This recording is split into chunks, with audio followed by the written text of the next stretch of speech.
So I went to the doctor, man, ER, and they didn't do nothing for me.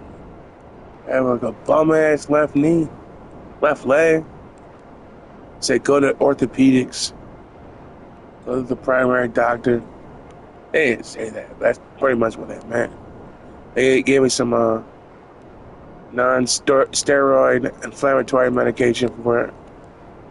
You just got it. So I have been taking none of that shit, dude, at all. Period for 10 days. That was diabetes. My blood sugar was checked this morning. It was non-diabetic. So I did clarify with me that it's not guaranteed. Oh, that I don't have diabetes because of that test. But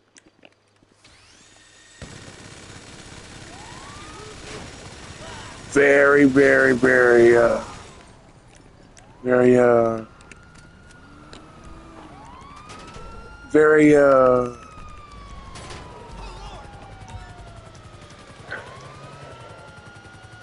deflating not having anything done whatsoever. Got the medication, the anti-inflammatory, but besides that, it was like $18. Isn't the end of the world.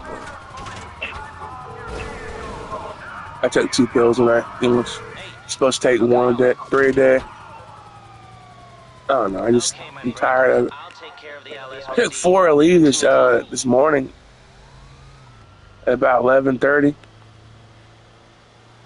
Here is 11:13. So I don't know. Might be doubling up too much, but I mean, we'll go as described next time. 8 times 3 is 24 every 8 hours. So 8 hours from now. Take no. Better than nothing, man. That's why I'm kind of looking at. I signed up for the financial assistance program through the app this time. Hopefully, I don't get fucked. I don't know. I have a hard copy in my red folder, so do that.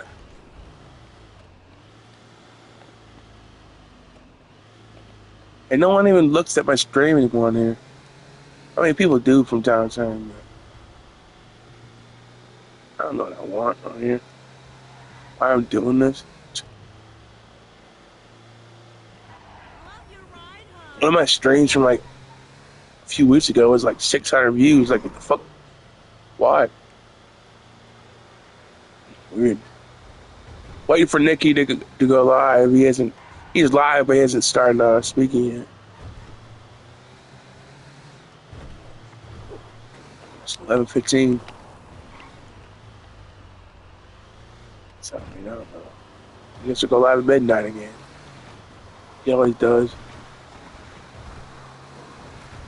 I don't know. This is very boring. I'm ready for GTA 6. Ready to start grinding on whatever they have available for that. I'm not worried about building infrastructure back. It'll be interesting and fun, man. Doing something different. You know? And a new map. I mean, come on, man. It'd be really cool. This is really, been done. I mean, it's not even about the money anymore. I had money. I spent money. I don't know, man.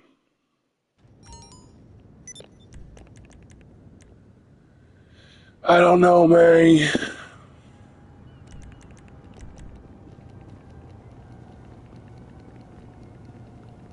It took me about a year and a half to build all the infrastructure. Fucked up. Should look back. If you look back like this, the terabyte spawns in front of you.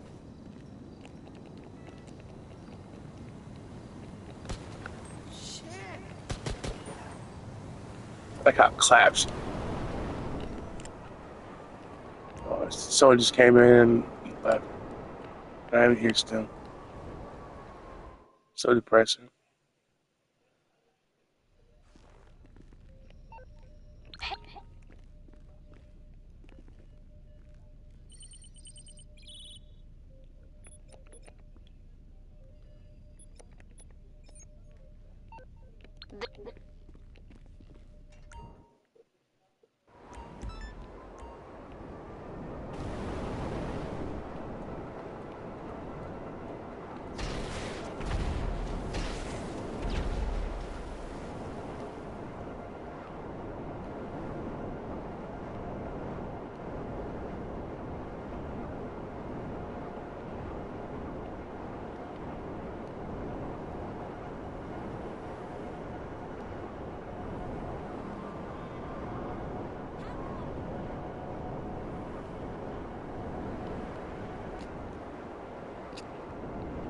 I could put, the most things I did was, walk out of my bedroom, don't, go pick a piss, and, that's it. I came back in here. I was delivered my dinner and my medication and my soda. And that was it. And I didn't do nothing else this afternoon. 12 hours.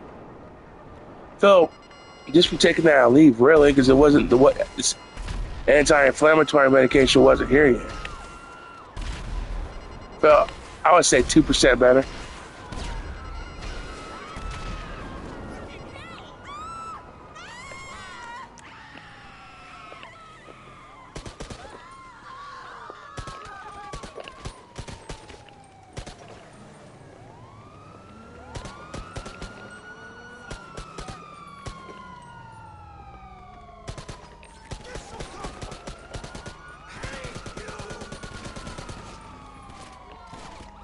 Fucking nigga police. I don't want you.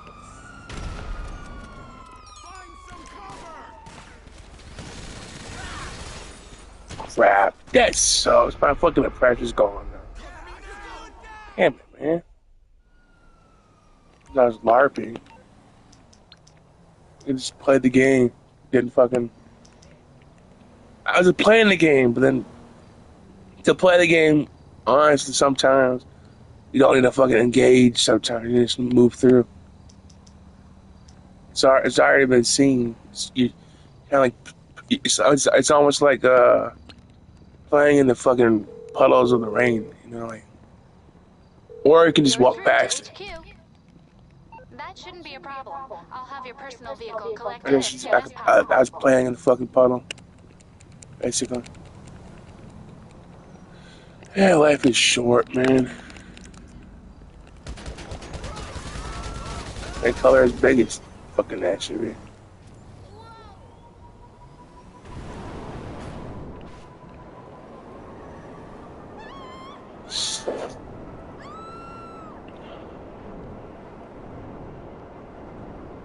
Dude, I wish you just start streaming, bro. I mean, it's 11:19. Did fucking JDF really kill himself on 11:19? I think that's what happened, dude. And GTA 6 coming out 11:19. Fuck.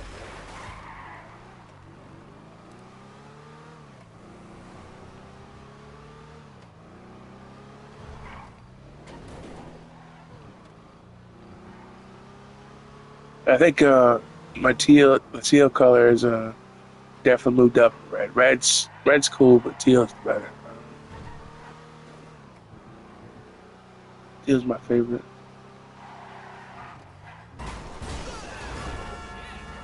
I fuck with brown. I fuck with purple.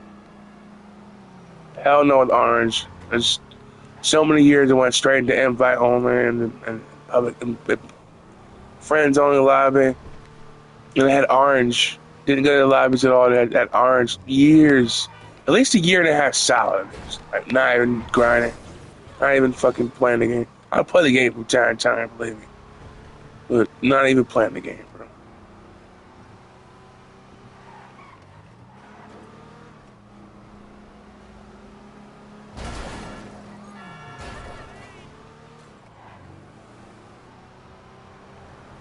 I don't want to see yellow or pink. Or fucking blue. And it's not even really blue. It's like off color blue. There's a light blue. It's like almost silver looking. That's my. I'll take that one too.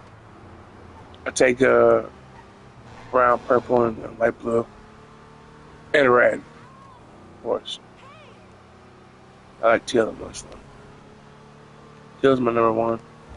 Fucking accomplish getting that. I mean, that would be the way to go. You can get it either joining a crew or join an organization or bear club or somebody in another lobby, then switch it over to a private lobby, and you can have the color transfer over because you're already part of the CEO anyways. So yeah, it transfers over. If I just went straight to this lobby, I'd have orange, the full color.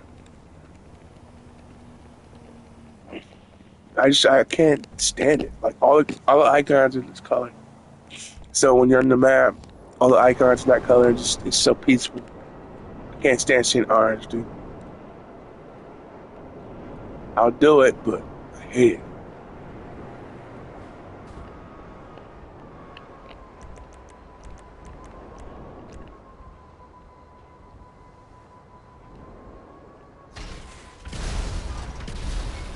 Do that little PvP session training I was doing, really got a little more confident with that pressure.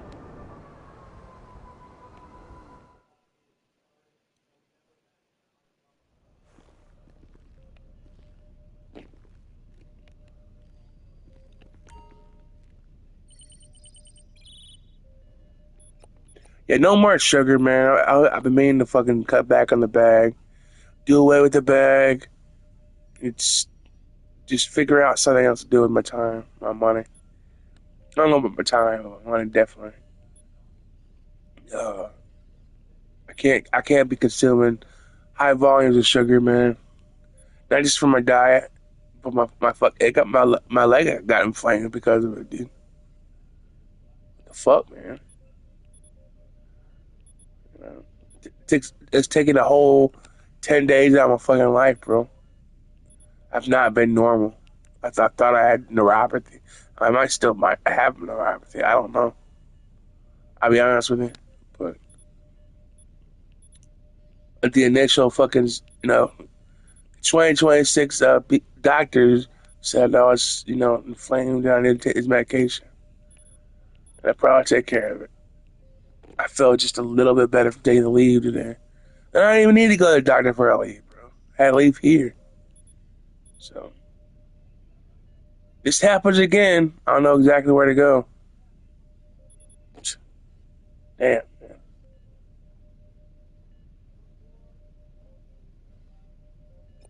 Oh my God, fuck.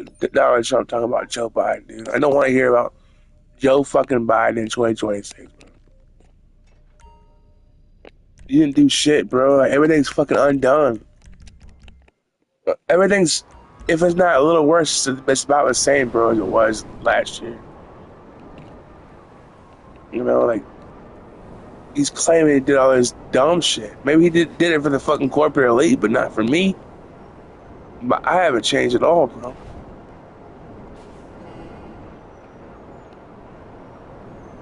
Man, it's just so fucking.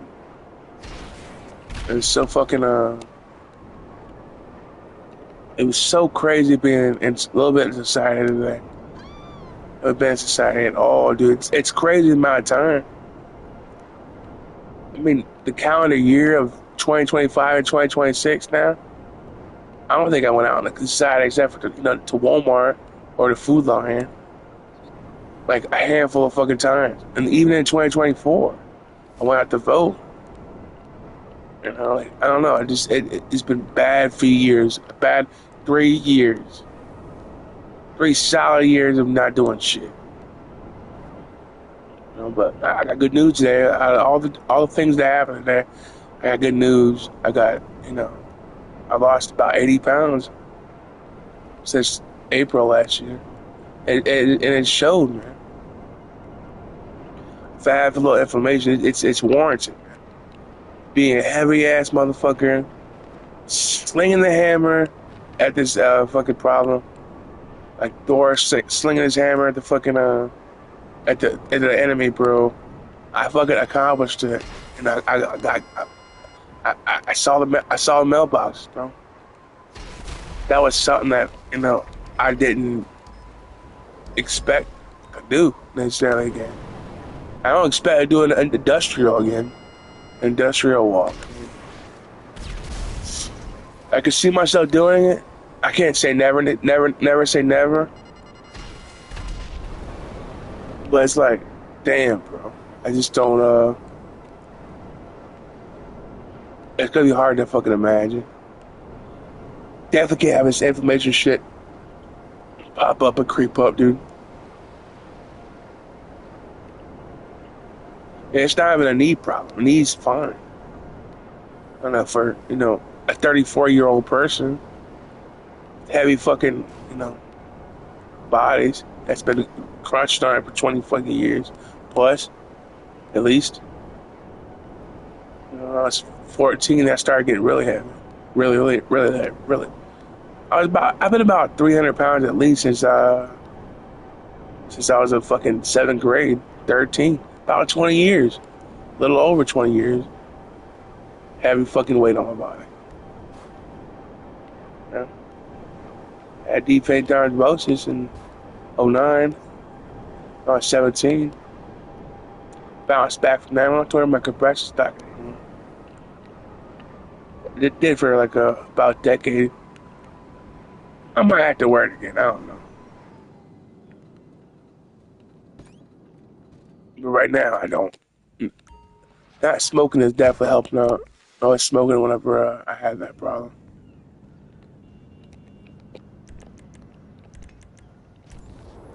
Yeah. Let's face this shit. Have the terabyte pop up here, so we'll get done with this mission. It'll be here, ready to go. It's here, ready to go. It makes the step a little faster.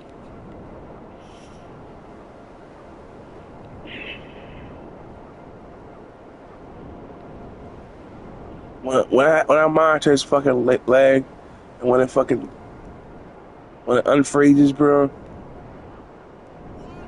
I'm in green lit for the initial fucking time. I call a fucking doctor at 378 because I have a Prisma VAP order in the system now. I don't know how fast we'll get there. I don't know if they'll even accept it. I'm not giving up though if they don't accept it. There was no paper trail from fucking Richland, and leave no paper trail, even though I had an X-ray down there. Maybe I need to go back. I'm gonna go back, bro. Fuck it. If I need a paper trail, I'll go back. I'll say something else. I'll get a paper trail, bro. Don't give me a paper trail. I'll go in for something else. I'm gonna have fucking something somewhere. Get my blood taken. I'm gonna fucking ham it up, bro. I might go into a psych ward, bro. I'm gonna have my fucking paper trail. Have Prisma pick it up into their records, financial assistance, and go see my doctor's office.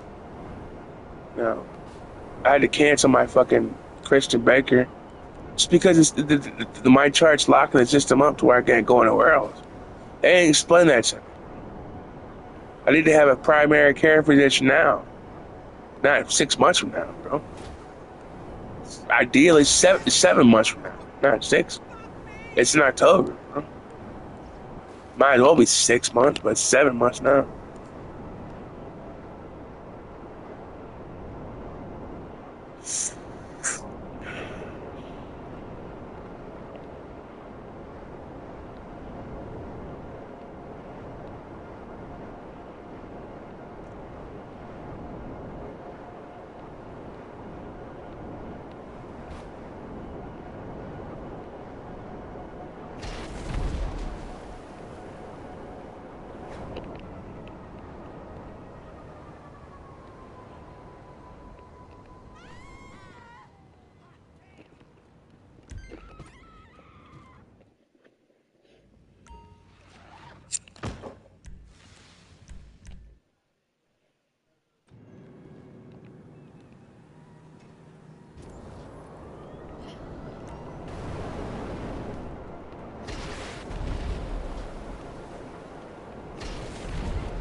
This game's so like, it's so dumb, bro. It's been fucking. I'm not. Everybody's like, oh, you've been waiting 13 years. You can't wait for a game as soon as the game comes out. The game had to be at least 3 years old for at least 3. I would say at least 3. I ate on San Andreas for years, dude. So GTA 4 came out. 4 years. I was still playing San Andreas up until fucking. I got my hands on GTA 4 in 09. It wasn't in 08. Man, of course I played it in 08. I had to have my hands on it, man. I still fucking ate on San Andreas. I'm just saying, like, you need at least a few years into the game to kind of get over it. I was kind of over it in 2019, to be honest with you. Especially after I fucking accomplished what I have now. I was definitely fucking done with it. Now, I accomplished that in like 21. A year and a half after 19. Even before I accomplished it, I was kind of over it. Kind of old looking.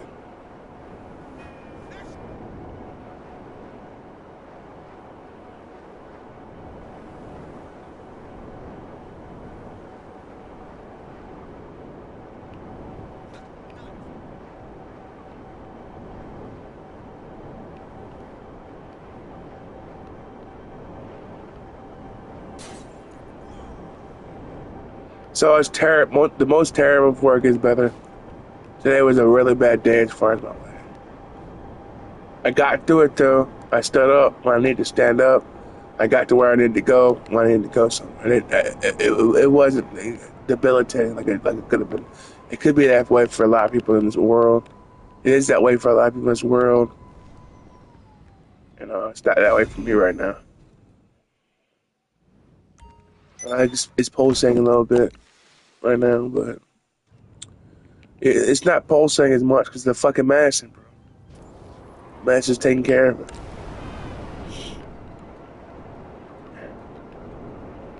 I'm pretty sure that if why did I fucking do the fucking Terry over here? I forgot all about it, bro. What the fuck? What the hell am I even doing?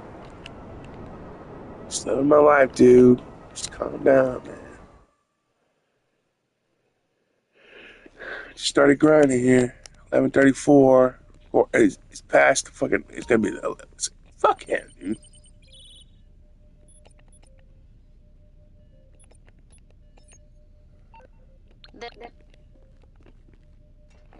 Let's see what the fucking tomorrow is. Watch her go live whenever I'm fucking watching a YouTube video.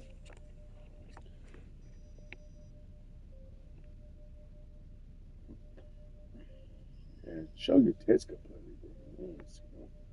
Fucking cosplay bullshit. I want to see your big fucking titties, dude. I don't do a fucking the porn, but I want to see the big titties on the YouTube, bro. Something about fucking that shit. Whatever, dude. Shit, Tyler just said. Ugh. Fuck. St. Patty's Day, bro. It's Tylarius, and this is your GTA Online early weekly update information. We got a big week, folks. Definitely. Very good. Very good indeed. All right. The upcoming weekly update is good from March 12th all the way to the 18th. However, there are a few things that will be extended for this particular update. For example, we have the Community Series Showcase. This is good all the way through April 1st, starting March 12th, all right? So you can just simply log in tomorrow and you will receive $1 million GTA cash money delivered to your account within 72 hours. Then, if you complete 5 Community Series jobs each week, you will receive a additional GTA Cash Money $500,000 bonus delivered within 72 hours for a total of $1.5 million in GTA Cash Money bonuses. That's pretty dope. In addition, triple Cash Money and RP payouts on the Community Series. That's epic. Those are so much fun. You guys definitely check those out. No. Also, if you complete all of the weekly challenges, over the next 3 weeks, you'll receive the Community Collection, which is the Homies Sharp Tee, the Benny's Fitted Cap, and the new Knuckle Duster livery for the Heavy Night Show. Yo, eat my ass, So though. we've got the St. Patrick's Day event. That's good all the way through March 25th.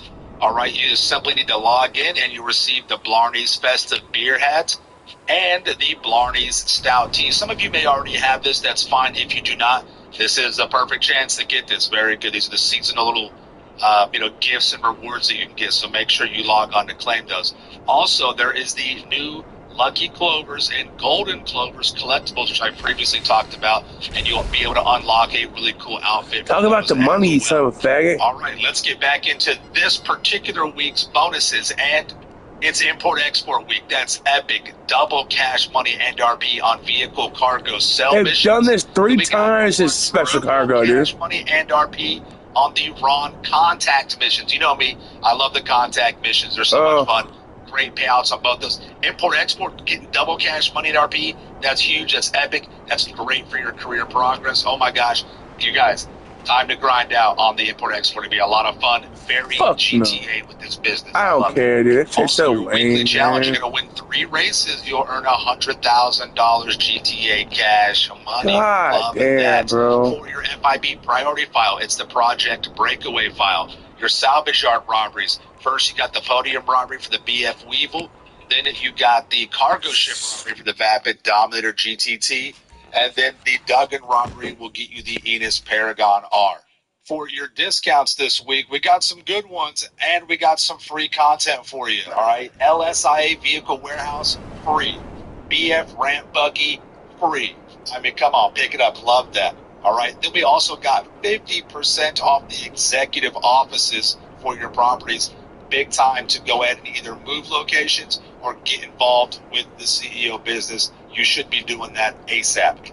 Continuing the discounts for the properties, we also got 30% off the Eclipse Boulevard Garage, including the customizations. That's a big win right there. Love that. For the vehicles, 30% off the Albany Hermes, 30% off the Bravado Hot Ring Hellfire, the Dinka Conjo SJ, the Dinka Vito Classic, the Ocelot R88, the Lampadati Komoda, the Karen Sultan Classic, the Heavy Dump, and, and the Karen Emperor. Oh my God. And then over at the Gun Van, 40% off of the Tactical Dude, I wanna, like, SMG. All right.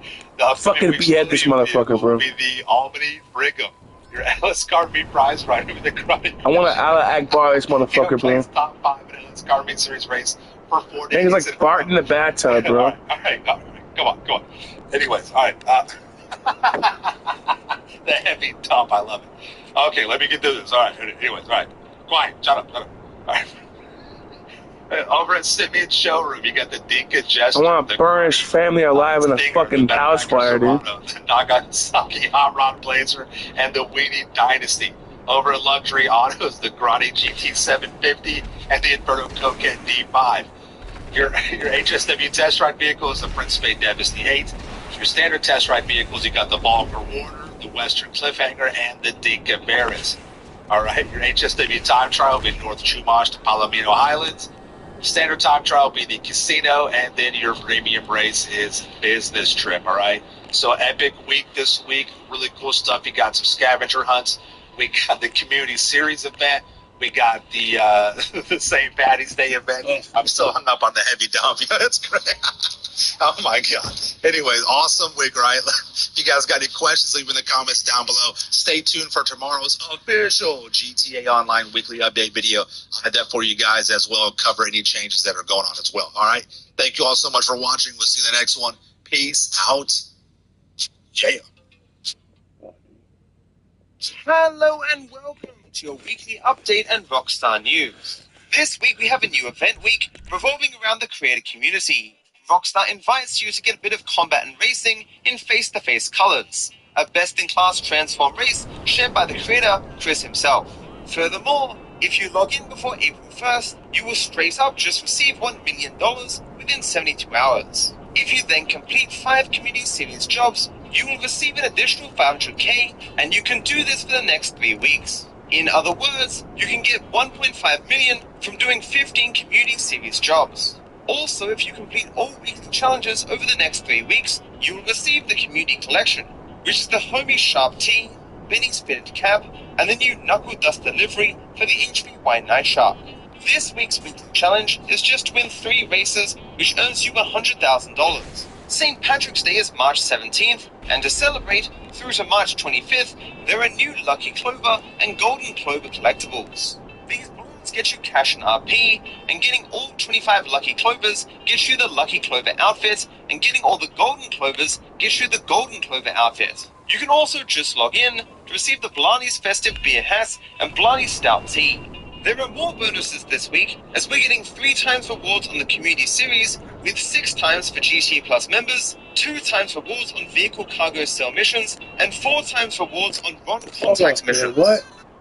There are more bonuses this week, as we're getting 3 times rewards on the Community Series, with 6 times for GTA Plus members, 2 times rewards on vehicle cargo sale missions, and 4 times rewards on Ron Contact missions. The FIB priority is the Project Breakaway file, and the salvage yard robbery targets are the Duggan robbery for the Enos Paragon R, the cargo ship robbery for the Vapid Dominator GTT, and the podium robbery for the BF Weevil.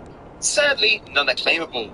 The Premium Deluxe Showroom has the Nagasaki Hot Rod Blazer, the Weenie Dynasty, the Grotty Singer, the Dinka Chester, and the Benefactor Serrano. The Luxury Auto Showroom has the Grossi GT750 and the Investro Corsair D5. The Premium Test Ride is the Principe Devastate, and the Standard Test Rides are the Western Cliffhanger, Dinka Versus, and the Volca Warrener. To win the LS Car Meet prize ride this week, you just need to place top 5 in the LS Car Meet series for 4 days in a row. If you manage to do so, you win the Grossi Visione. Also, if you're lucky enough to win the Lucky Wheel this week, you get the Albany Brecum. Now for the discounts. The LSIA Vehicle Warehouse is completely free. The BF Ramp Buggy is also free. But we are also getting 50% off Executive. Now for the discounts. The LSIA Vehicle Warehouse is completely free. The BF Ramp Buggy is also free. But we are also getting 50% off Executive Offices, 30% off the Eclipse Boulevard Garage and its customizations, 30% off the Bravado Hot Ring Hellfire, the Dinka Vito Classic, the Ocelot R88, the Karen Solson Classic, the Lampadati Komoda, the Karen Everin, the Dinka Kanjo SJ, the HVY Dump, and the Albany Hermes. If you're curious, this is the total amount that the discounts could save you this week. The Old Man in the Van is giving 40% off the Tactical SMG and 40% off the Railgun, specifically for GT Plus members. The Premium Race is Business Trip Locked to Super, the HSW Time Trial is North Chumash to Palomino Highlands, and the Normal Time Trial is Casino. And now for Rapid Fire News. The GT6 leaker Arion Kurtai, who is responsible for the large 2022 early development leak, has recently smuggled a phone into his United Kingdom prison and has therefore started making contact with the outside world. Most interesting were his messages where he asked if the GT6 source code had leaked, and his further surprise that it had not. He notes that it is definitely out there somewhere. The leak of the source code for GTA 5 in December 2023 was widely linked to his prior hack of Rockstar, although he did not personally leak it. In 2023, Arion was found guilty of multiple hacking and fraud charges and placed on an indefinite psychiatric hospital order because of his violent behavior while in custody and his high likelihood of reoffending. He was not sentenced to a specific number of years. He is to be detained until authorities decide he is safe to release. Yikes. At some point after sentencing, he was moved from the hospital into an actual prison facility. Kurtai says he has a court hearing scheduled for April 2026, and this hearing reportedly relates to decisions about his detention status. Rockstar have partnered with 2K Games to bring NBA 2K26 to GT Plus's game library for a limited time. Many were surprised and confused by this move because Rockstar has not done similar collaborations in the past. 2K and Rockstar are both owned by Take-Two Interactive, so perhaps this has been spurred on by the higher-ups in order to increase the value offered by GTA Plus to increase subscribers. The Twitter user Andy Nugent managed to jailbreak their PlayStation 5 to run Linux. This then enabled them to run Steam and GTA 5 Enhanced with ray tracing. It is cool to think that PlayStation 5's hardware could be used to play any Steam PC game, However, GTA 5 is an odd choice to demonstrate this, given that the game is already playable on PlayStation 5. This is all still interesting nonetheless.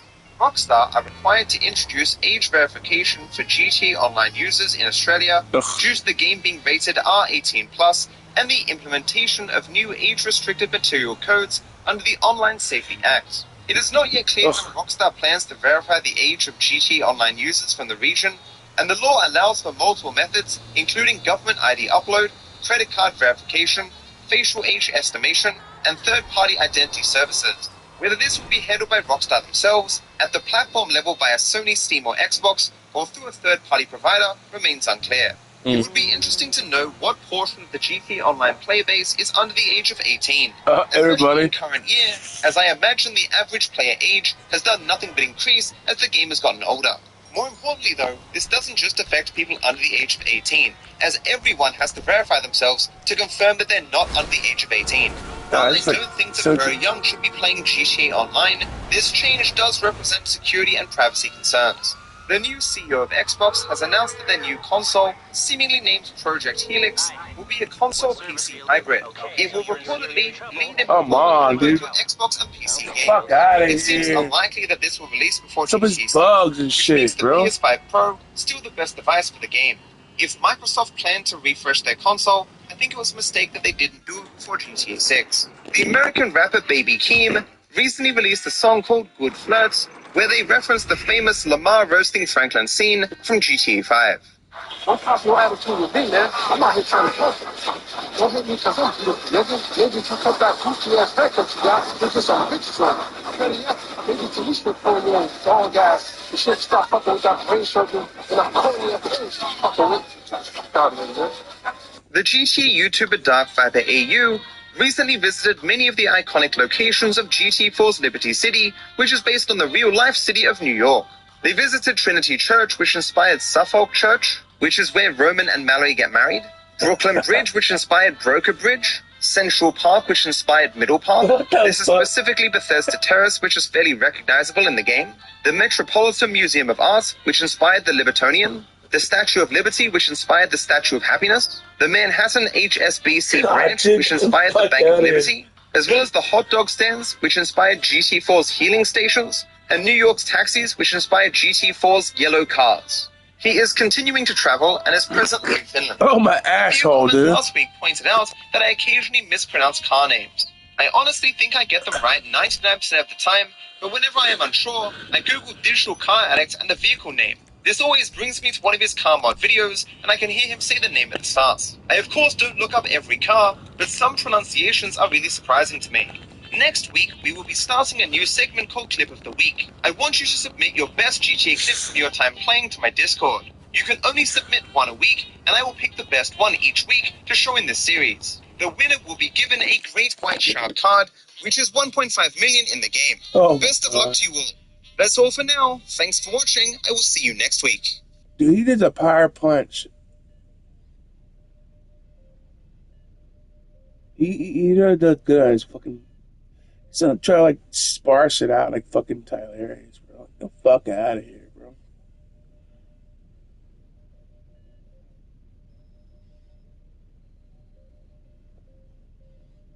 Just lead with love. Where is this motherfucker, dude? Self-writers that got slandered, even people that kill themselves. Our Sword 6 paves the way for you now to walk those. You can't give us acknowledgement, and you want to slam the door on us. It's not right. It's not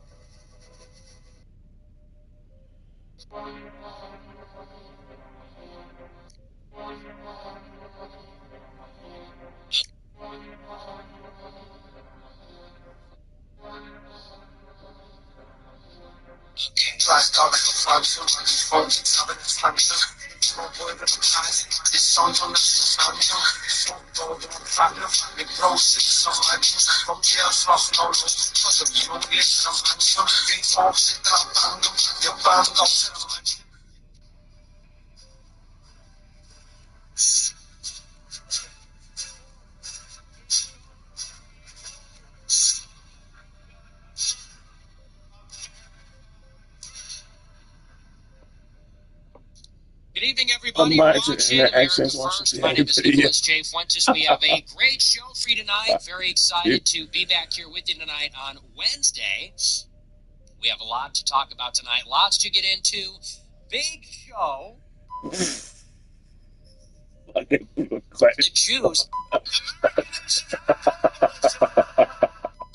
they know that What the generation fuck? is with us, and they're writing about it in the New York I didn't Times. realize They it was said that anywhere way. between 30 Holy and shit. 40% of the White House staffers, congressional staffers, are coiffers. That's an underestimate. That's an What the fuck?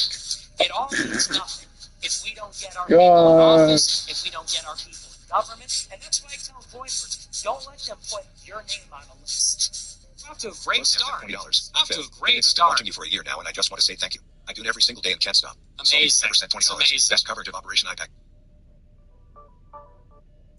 Yo, go live, dick.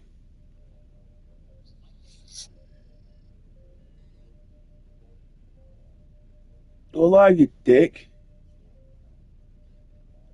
Go live, you dick. It's America first. It's Christ is King. And you're not going to know how many of us there are, and you're not going to know which one. Go live, dick. And you're not going to get a good count. You're not going to know all our names. Go live, you Surely fucking you will be cocker. encircled and you will be surrounded, and one day you're going to wake up in the Groiper. You're gonna wake up in the Groiper. I remember the first time I heard the word Groiper. What the fuck? Where am I at? I just did fucking gas. I'm doing logistics. Americanism, not globalism, will be our credo. Bad. Too bad it's all a farce. Damn, that's fucking nurses though. Almost every one of those nurses, like 90% of those nurses have big fucking asses, bro.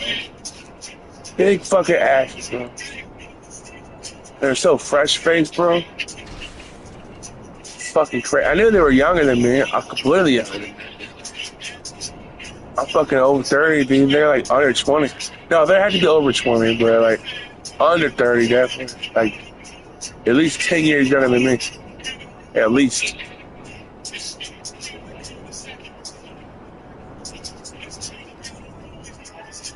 Fucking hot, bro. No one gave me a fucking attitude look. Most don't. I mean, I try not to stare so hard at fucking women in there. It helped me out a little bit. The peripheral look of that first chick, remember the doctor's talking, was kind of like hot. I don't know, it really couldn't do nothing for me. But the fact that I didn't have insurance didn't help my situation. If I had insurance, I'm pretty sure that they tried to do something else somewhere. Hey, you don't have insurance, can't really help you anyways, but definitely I can help you in all period now. Okay, when I got a bill and they say they're up on all that shit, bro. There's a mechanism. They all work together. They're not there to help you. So I definitely shouldn't have told that fucking register bitch that I was trying to create a paper trail. They fucking did not even charge me at all for that fucking business. They didn't do nothing for me either. They didn't charge me for it at all. If that becomes a problem with Prisma, I will go back and I will fucking do it again, bro. I'll do a hard copy. This motherfucker. So I'll fucking fax that shit in, and I'll definitely I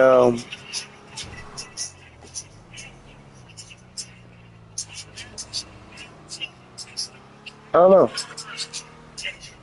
I guess you gotta do your ID. They didn't say nothing about no fucking ID though. On the paperwork. I know. Now my fucking leg jacking up. Damn it. It's not as bad as last night, I'll tell you that.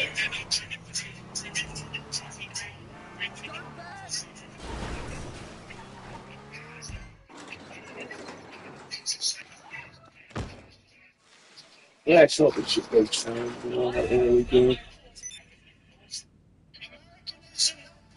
will be Here we go, big boy. It's going to be only America first. America first. The American people will come first once again.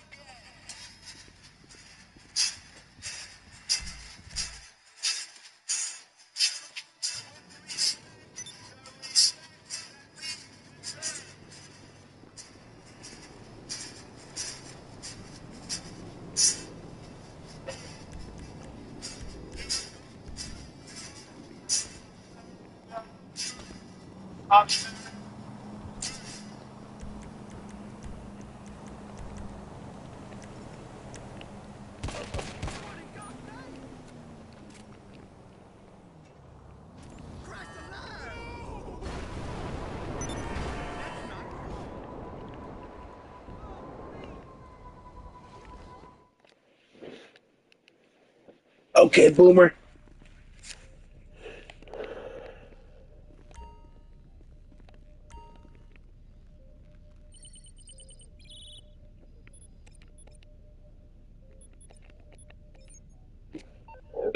We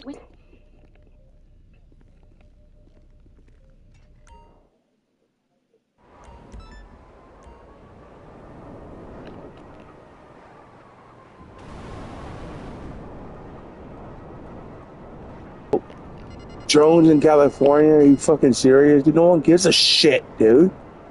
You fucking lying fuck.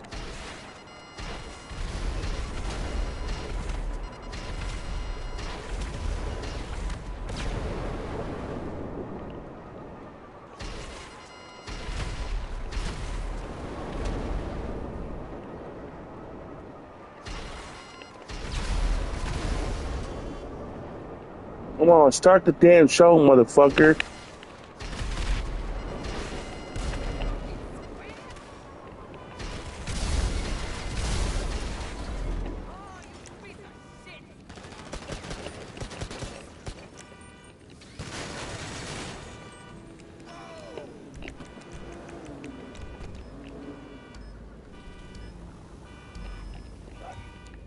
I need to put something under this motherfucking leg.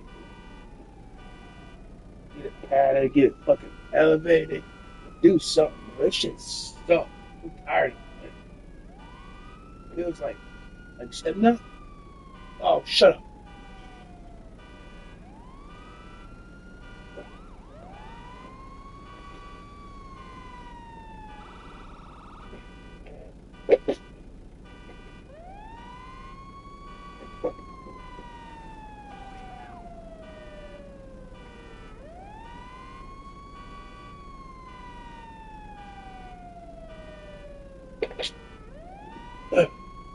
Oh, that feels good. Good evening, everybody. You're watching America First. My name is Nicholas J. Fuentes. We have a great show for you tonight. Very excited to be back here with you tonight on Wednesday. We have a lot to talk about tonight, lots to get into. Big show. Oh, fuck yeah. Our featured story, we're covering day 12 Fuck of yeah. the war in Iran. Still it. Get your popcorn, nigga. It just keeps going. Closing in on a second full week of conflict. And tonight our featured story is all about the emerging energy crisis with no end in sight. And this is something that we've talked about, we've been talking about, and this is something also that we knew would happen. When you go to war with Iran, the first thing they're going to Love do those niggas. is close the Strait of Hormuz. We know that. That has literally been the dynamic for 45 years. You go to war with Iran, it's going to shut down all the energy trade coming out of the Persian Gulf, and this is a big problem. Huge problem for everybody, not just the United States, but the entire global economy. It's acutely a problem for the Persian Gulf countries, the Gulf Cooperation Council. Well, surprise, surprise, we launched our war with Iran with really no plan here, no clearly stated objectives, no mission, no plan, no strategy. To the extent that they had a plan, it was to bomb Iran very quickly, topple the government, and leave. It hasn't happened. And now they don't know what to do. They don't know where it's going to go, and they don't know how to get out of it, and they don't know how to win it.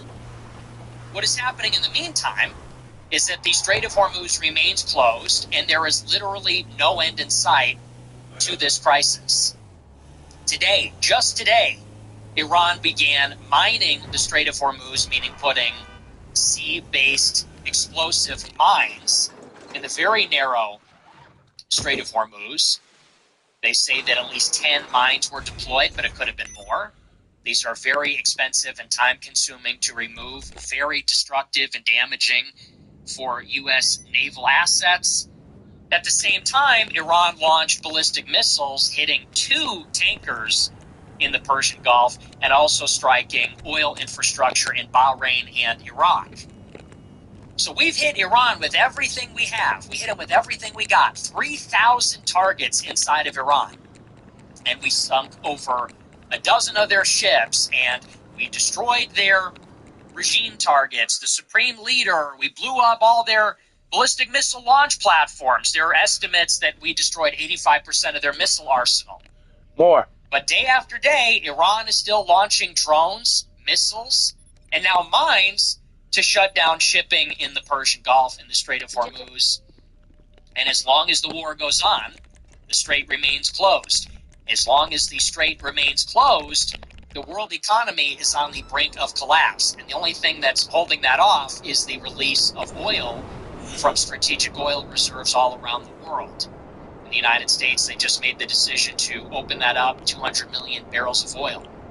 Actually closer to 300 million barrels of oil from our strategic petroleum reserve. So we're going to talk all about that tonight. We'll talk about the energy crisis.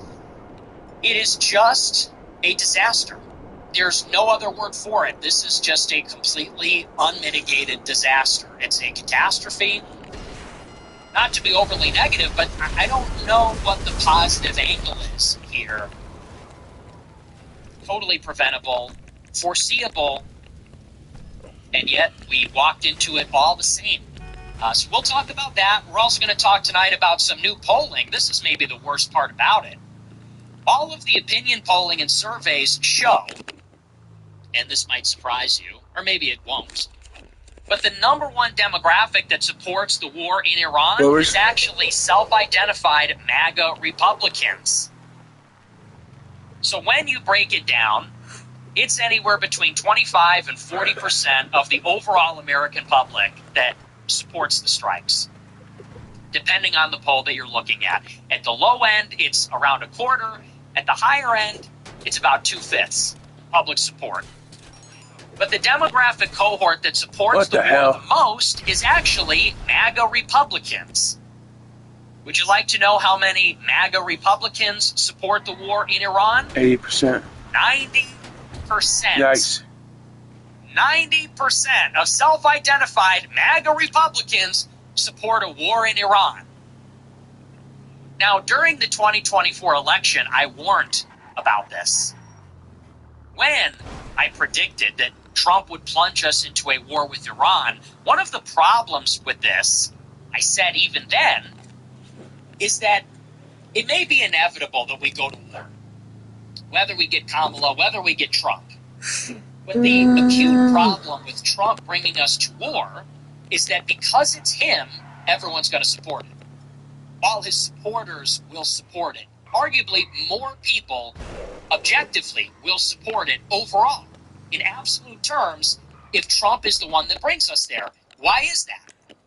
Because Trump has a fanatical cult-like following.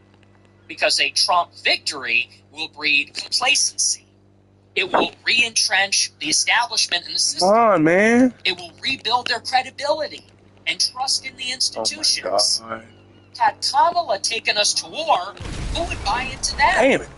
Not the anti-war You Democrats. didn't show up, dude. And not the anti-establishment Republicans or anti-Democrat Republicans. If Kamala Damn it, takes us to bro. war, Come she on. does so as a candidate or a president who has never won a primary or caucus in a presidential election, who I don't think even half the country would believe she legitimately won the general election. So who would support that? Who would support somebody like Kamala taking us to war? Would the kind of shenanigans that were pulled during the previous election with Joe Biden being what he is and then dropping out, and then this convention where they forced her into the nomination. Who would be supporting this? Probably nobody. Probably a very tiny cohort. But if it's Trump, they're all going to be in favor of it. Now, up until this point, that was maybe impossible to quantify. It was a lot of what ifs and hypotheticals and intangibles. But now we have the data. Now, as clear as crystal, clear as day, you can see 90% of MAGA Republicans are supporting a war with Iran for no reason other than Trump is the one who brought us there. And this is a particularly sinister betrayal because this whole movement was about opposing never-ending wars. That was the whole premise, I thought. That was the whole point. The MAGA movement was animated from the very beginning and inspired by opposition to endless wars in the Middle East. Jewish wars, neocon wars, wars for Israel. Trump in 2016 had the unpopular position of being against the wars, and then launched a coup, a hostile takeover of the party to take it in a more America First direction. 10 years later, anybody that might have been anti-war, anybody that might have been America First, has now been firmly delivered back onto the Republican plantation with all the other Zionists, all the other evangelicals, the chicken hawks, the Vulcans, whatever you want to call them. Now everybody supports war. So where is the right-wing populism that's against this stuff? It went extinct. It was starved of oxygen. It was skin-suited, replaced, destroyed, and now what you have is a pro-war MAGA Republican. If that doesn't prove that Trump is a liability, I don't know what does. But that'll be our other story. We're going to get into all of that. Pretty amazing stuff. Before we do, I want to remind you to smash the follow button on Rumble, smash the like button, leave a comment, let me know what you think about the show. Our merch store is back online. Go to Fuentes.store, get your America First hats, t-shirts, sweatshirts, quarter zip, flags. It's all there. Check it out. Also, subscribe to the website, AmericaFirst.plus.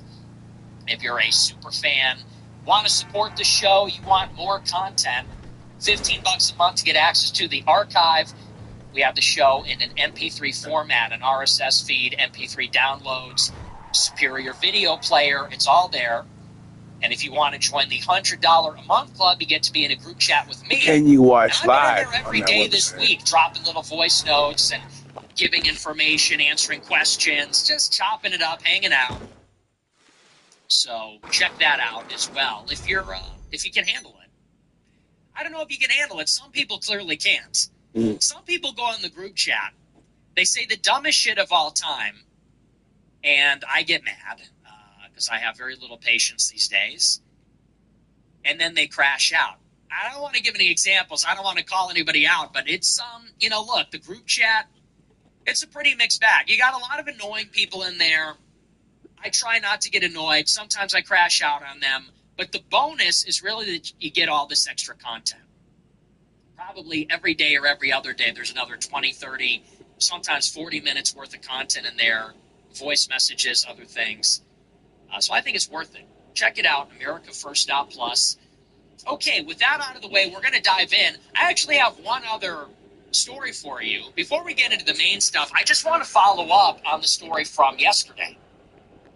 So yesterday, we did a little compare and contrast between these two big policies that we're getting in 2026. And they are, on the one hand, this war in Iran, which, as we'll talk about tonight, is really not that popular among the broader electorate, especially among the young people, and the policy of mass deportations. And I pointed out last night how the war in Iran is a very unpopular policy. It's really going to damage Trump and the Republicans in the midterm elections.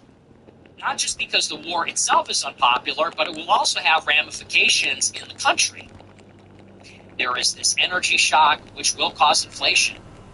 And you already have a problem with inflation. We have this persistent, chronic, high inflation problem, which Trump has been struggling to get us out of, without getting us into a stagflation situation. We want to have economic growth. We want to keep inflation under control. It's a very delicate balance. We have to calibrate this. In the middle of an already bad economic situation, now you have arguably the worst oil shock, energy shock, maybe in modern history since we started extracting and using oil. So on the one hand, we have this extraordinarily unpopular policy. It is a clear loser. It's a huge stinker for the midterms for more reasons than one, and yet we're full steam ahead. We are all in. We're just doing it. We're fully sending it. No one even seems to care about that. There's no plan, no end in sight, deeply unpopular, and it seems that the media is in favor of it, the deep state's in favor of it, there's no protests, and Trump is all in on it. On the other hand, you have mass deportations, which is what Trump actually promised, and it's the inverse. This is a policy which actually was extraordinarily popular. It was not executed efficiently or competently. It's become less popular. And now because it is not so popular, arguably, that's the pretext, now the Trump administration is winding it down and withdrawing and backing off. And to me, this is just the essence of this administration. This is the essence of the Republican dilemma, the Republican problem, which is that the voters want a nativist agenda and the donors want a neoliberal neocon agenda. And the Republican politicians, they need both the voters and the donors. But when push comes to shove, who do they really prioritize? The donors every single time. Literally every single time. And on an issue like Iran, something they campaigned against, something that's unpopular, the politicians will serve the donors. And on something like mass deportations, which the voters and the public are maybe ambivalent about, it was more popular, now it might be less popular. Who do the politicians prioritize? The donors. The donors don't want mass deportations. That is going to affect their bottom line. That's going to affect their profits. It's going to affect aggregate demand. They don't want mass deportations, so we don't get them. And we've talked a lot about this in the past, but I want to go back on this tonight a little bit because we're actually getting more information. So yesterday we had a story from the weekend that at the annual congressional retreat held by the Republicans in southern Florida over the weekend, you had the Deputy Chief of Staff, James Blair. He spoke to all Republicans in the House and told them, stop running on mass deportations. He said it's too unpopular. It's a losing issue. He said, don't even use the phrase. He said, we're just not running on that. That's not one of our issues anymore. Mass deportations are effectively over. Instead, we're running on deporting violent criminals. Now, we had that yesterday, and that's a pretty stinking statement. That's a pretty bad statement. And again, that came from the Deputy Chief of Staff. So it's not like this is an anonymous source. It's not like this is an unnamed advisor or some low-level person. This is the Deputy Chief of Staff.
That's treason. We are at war, Anakin. Very dangerous putting them together. I don't think the boy can handle it. I don't trust him. I need your help, son. I'm appointing you to be my personal representative on the Jedi Council. You're on this council, but we do not grant you the rank of master. What? Obi-Wan and the Council don't trust me. The dark side of the Force, and you will achieve a power greater than any Jedi. You're under arrest. Are you threatening me, Master Jedi?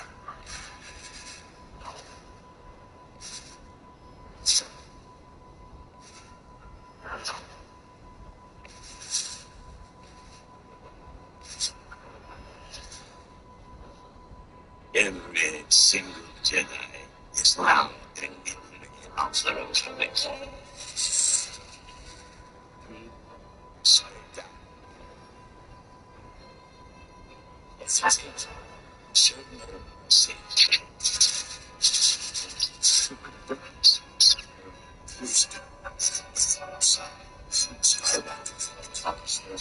his certain say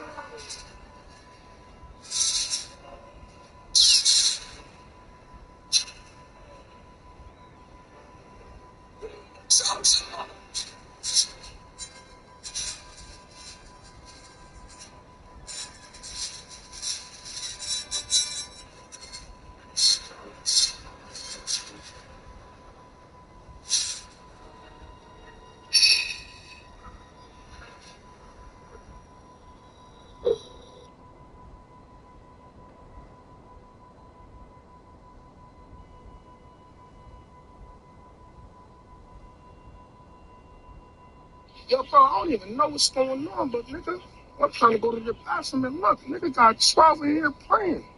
Bro, what's going on? What's going on? What's going on? 12 is in there playing right now, bro. Bro, what are you doing? Go play in the car to preacher.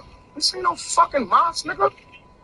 Stop with y'all niggas, bro. Look, him right here too, nigga. This ain't no fucking moss, nigga. Yeah. Yeah, I do. Yeah, I do. I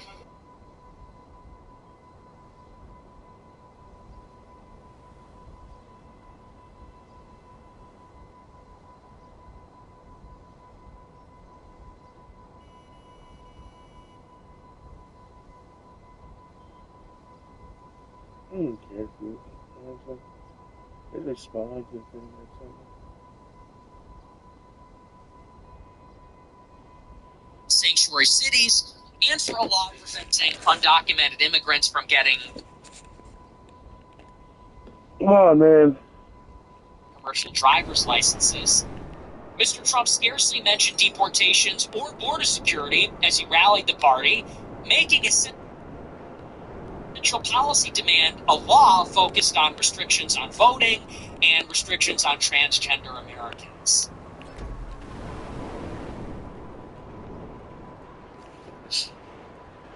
Oh, come on, God. Say it ain't so. Say it ain't so.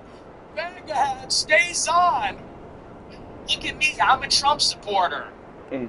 Look at me. The MAGA hat stays on. I'm not going to chimp out. I'm trusting the plan. Don't be a panikin. Oh, my gosh. Does it get any worse than this? Somebody tell me how. Actually, don't. All you got to do is wait. All you got to do is wait. More time, and surely it will keep getting worse. So how's about that? I remember. First of all, I told you this during the election. And by the way, I said exactly this. I said, even if they try to deport anybody, you know what's going to happen? Joe Rogan's out. Because he don't want to see mass deportations. You start physically removing millions of people, everyone's going to see that. Oh, You can't do that quietly. You can't do that peacefully. How are you going to get 1 million people out of the country that don't want to live? I don't hear the same shit exactly again, dude. Okay, Tired of it. without anybody noticing. In order to do that, you literally have to go door by door. You need to be patrolling the city, looking for illegals, and chasing them like a cartoon. You literally have to run around Home Depot parking lots saying, "Are you illegal? Do you speak English?" How else are you going to do it? And you're going to literally need to grab them by the ass and throw them into the back of a truck. God, dude. It can't be subtle, and it can't be hidden.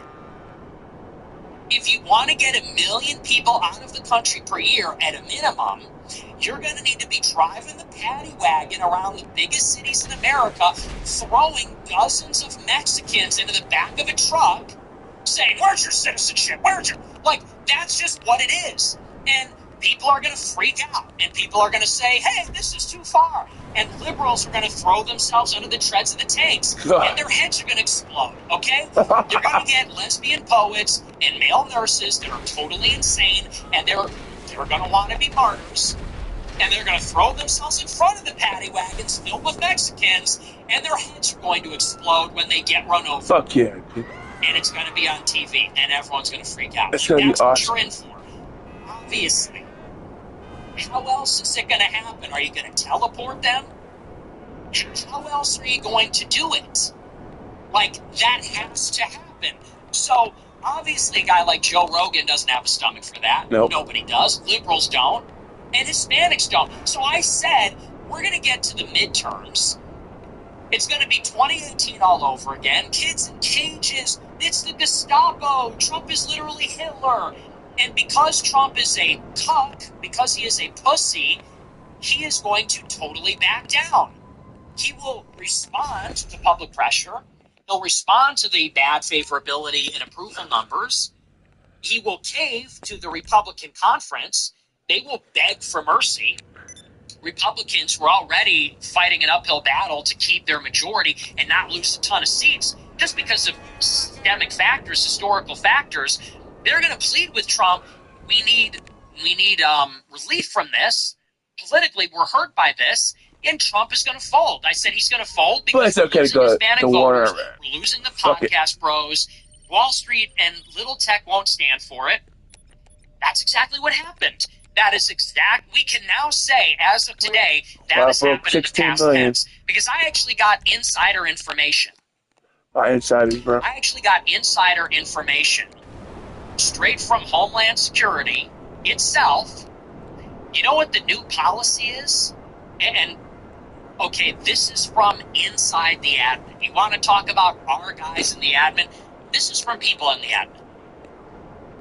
Going forward, the mass deportations, they are actually officially over. Going forward, the only people that will be deported, this is straight from Homeland Security, are people with a prior criminal record. People with DUIs, people that committed violent crimes, that's it. And actually, the Trump administration struck a deal with the state of New York and the state of New Jersey that they're only going to deport people from prisons. You know how that works? Somebody commits a murder. They get arrested by the police. They go to jail. When they get booked at prison, the state determines they're illegal. They don't have citizenship. It is only at that point that ICE is called and that person is removed. No more patrols. No more raids. No more, do you speak English? No more, where's your proof of citizenship? All of that is done now. That's over. Mass deportations, it's not just over in terms of the messaging from the campaigns, it's over as a policy. And it is March, okay, take the date, it is March 11th, 2026. How long did that take? It took a year and a month. A year and a month for us to shut it down. You know the rolling daily average for the past 7 days? I got this from the source. It's 900 apprehensions per day. 900 apprehensions per day. That's the rolling average for the week. So that's going to be fewer than 350,000 for the year. So we had 230,000 last year. Mass deportations are already over. We're going to get fewer than 350,000 this year. We're at the midway point, let's say, by 2027, and you don't even have 500,000 people removed from the country. That's in the whole sad, dude. Already done. And I don't know what else to say other than I told you so. I told you this is what would happen. Because obviously, Don't care what you did, bro. it really wasn't obvious because everybody really thought it would happen. They were clearly delusional. They drank the Kool-Aid. They engaged in magical thinking. They didn't think it through. They didn't follow it to its logical conclusion. And so they voted for something that they didn't understand. And now they're just getting screwed. You're playing with something you don't understand. And nothing that we actually... Arguably, this is the one issue why you wanted to vote Republican. Isn't that what everybody says? I don't know why that we had to vote Republican because of immigration alone? Because the alternative would be... Because I like the guy. I like the boy, man. What happens when a president is elected he's my on the man, platform of bro. mass deportations? Turned out to be a fucking bitch ass nigga Instantly completely. backs away, fails, ends the policy. Whatever. What would you call that other than an effective amnesty? Can this ever be tried again? And if so, by whom? Who's going to do it? Trump got shot in the head, won the popular vote on a mass deportation platform. By the way, every year our demographic erasure gets worse. The electoral winter of non-whites outnumbering whites and the associated political effects, that gets worse. So if you run in 2024 on mass deportations because of a fluke, you win, and you try it, and it's so unpopular, and you cave, and it's seen as a huge political catastrophe, how then does that happen in the future? Is anyone going to run on that in 28? Why would they? They're not running on it in 26. How can they? And how could they win on that? If Hispanics voted for it in 24, but they won't vote for it in 26, they're going to vote for it in 28. And how are we going to need Hispanics less in 28 or 32 than we needed them in 24 when there's going to be more of them with every passing year? See, this is what I'm talking about. This is the problem. And now that we've had a Republican administration that started it and didn't finish it, started it, was incompetent, inefficient, made a mess of things, failed. Now, this issue is poisonous. It's toxic. And the Democrats are always going to be left of Republicans on immigration, and who's going to be right of Trump within the GOP? Nobody. So because the Trump administration tried it and failed, it may never be tried again. And if it's never tried again, and you're not going to massively deport people, then what is going to happen to them? It's a simple answer. If you're not deporting them, then they're not going to leave. And if they don't leave, they're going to stay. And if they stay in perpetuity with no legal residency or citizenship, then what is that? It is an amnesty. You got an amnesty. You voted for mass deportations, you got a mass amnesty. You voted for mass deportations, they tried it, they shit the bed because they wanted to please everybody and have it all ways. They wanted to perform the deportations without actually doing them. They wanted to satisfy the nativist voters without upsetting the Wall Street firm owners that employ the illegals and depend on them for consumption and demand. All they did was piss off the left. All they did was agitate the media. They never believed in it, had no intention of follow through, and so when the pressure came, automatically caved. It's now a toxic issue. If they can't accomplish it, no one can. Or at least it becomes less likely with every cycle. If it's a dead issue, they're not going anywhere. They're effectively amnestied. That's how you get a mass amnesty. And I told you that's exactly how it's going to play out in 24. And now here we are. What's the excuse? All along the way, as we were witnessing this, it was literally a slow motion catastrophe. Like we watched it unfold in slow motion, like a sinking ship, or like 9/11, like a building collapsing. It started when they appointed Kristi Noem as Homeland Security Secretary. And you go, she's gonna finish the job? That's gonna be the one who forces 10 million people out of our country at the end of a gun? At the end of the barrel of a gun? Okay. Maybe. I don't think so. Then, remember Tom Homan came out and said, well, we are going to start the deportations on day one, and then nothing happened. And they said, day two.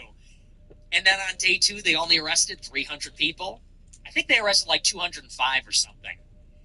And then they got it up to like 1,000, and then they just stopped reporting the numbers because they couldn't keep it over 1,000. And then they started suppressing the statistics because they were not deporting anybody. And then one of the detention facilities was raided, and nobody was even there. This has been happening. Then in Minneapolis, they totally backed down. They totally retreated. And you had these people on Twitter saying, no, this is all part of the plan. No, it's five-dimensional chess. Really, it's a war of attrition. And, it's about supply chains. And, Trump is doing this, that. No, they were retreating, obviously, because they always do. And now, here we are. Now you got it from the full lineup, from James Blair, Mike Johnson, and Trump. They're all at the retreat saying it's over. It's over. We're recalibrating. We're course correcting. We're rebooting. No more mass deportations. Don't say it. Don't campaign on it. It's a stinker. We're losing Latinos. And then Homeland Security Council comes down and says, we're only deporting people with a prior criminal record, pursuant to what Trump has been saying, if you've been paying attention, this entire time. And by the way, okay, so we're not campaigning on it. We can't do mass deportations. We got to win the election. Let me ask you something. When Democrats win the House in 2026 and they get seated in 2027, do you think it gets easier to do mass deportations or harder? What's going on as we speak? Democrats have literally shut down Homeland Security because they want to force the White House to make concessions on deportations. They want to force the White House to make ICE take off their masks, stop doing raids without a warrant, stop doing patrols, wear body cameras, among many, many other restrictions that will effectively inhibit ICE from deporting anybody at all. Democrats are doing that as a minority in the House and the Senate. What happens when they take over the House? Well, they can shut down the entire government. They're going to impeach everybody. They're going to shut down the whole government, and they're not going to open it up until the mass deportations are just totally finished. Until they can't be reconstituted, and they're never coming back. And then that takes you to 2029, and that's it. And that's it. Okay? In 4 years, it'll be different this time. It'll be a golden age. We can just do things. We're going to have a unified executive, unitary executive theory. We're going to schedule 50,000 people. And then what? We're going to have ice cream for dinner, and we're not going to have a bedtime? And then what? We're going to ban homework? And we're going to put McDonald's in the cafeteria? But this is what people really believed. They really thought it was going to be like that. Yeah, well, no, I don't think so. And now people are getting on my case for saying we got to vote Democrat. They say, no, we can't possibly do that. That's a bridge too far. I'm always ahead of the curve, okay? 2 years ago, you said, I'm not going to sit this election out. We got to vote. Now people are saying, you're right. Let's vote Democrat. Way too far. Yeah. No. Voted Democrat. I don't even know what I'll be saying in 2 years. 2 years, I'll be like, we're check the election already. That's a joke. I'm actually going to do that.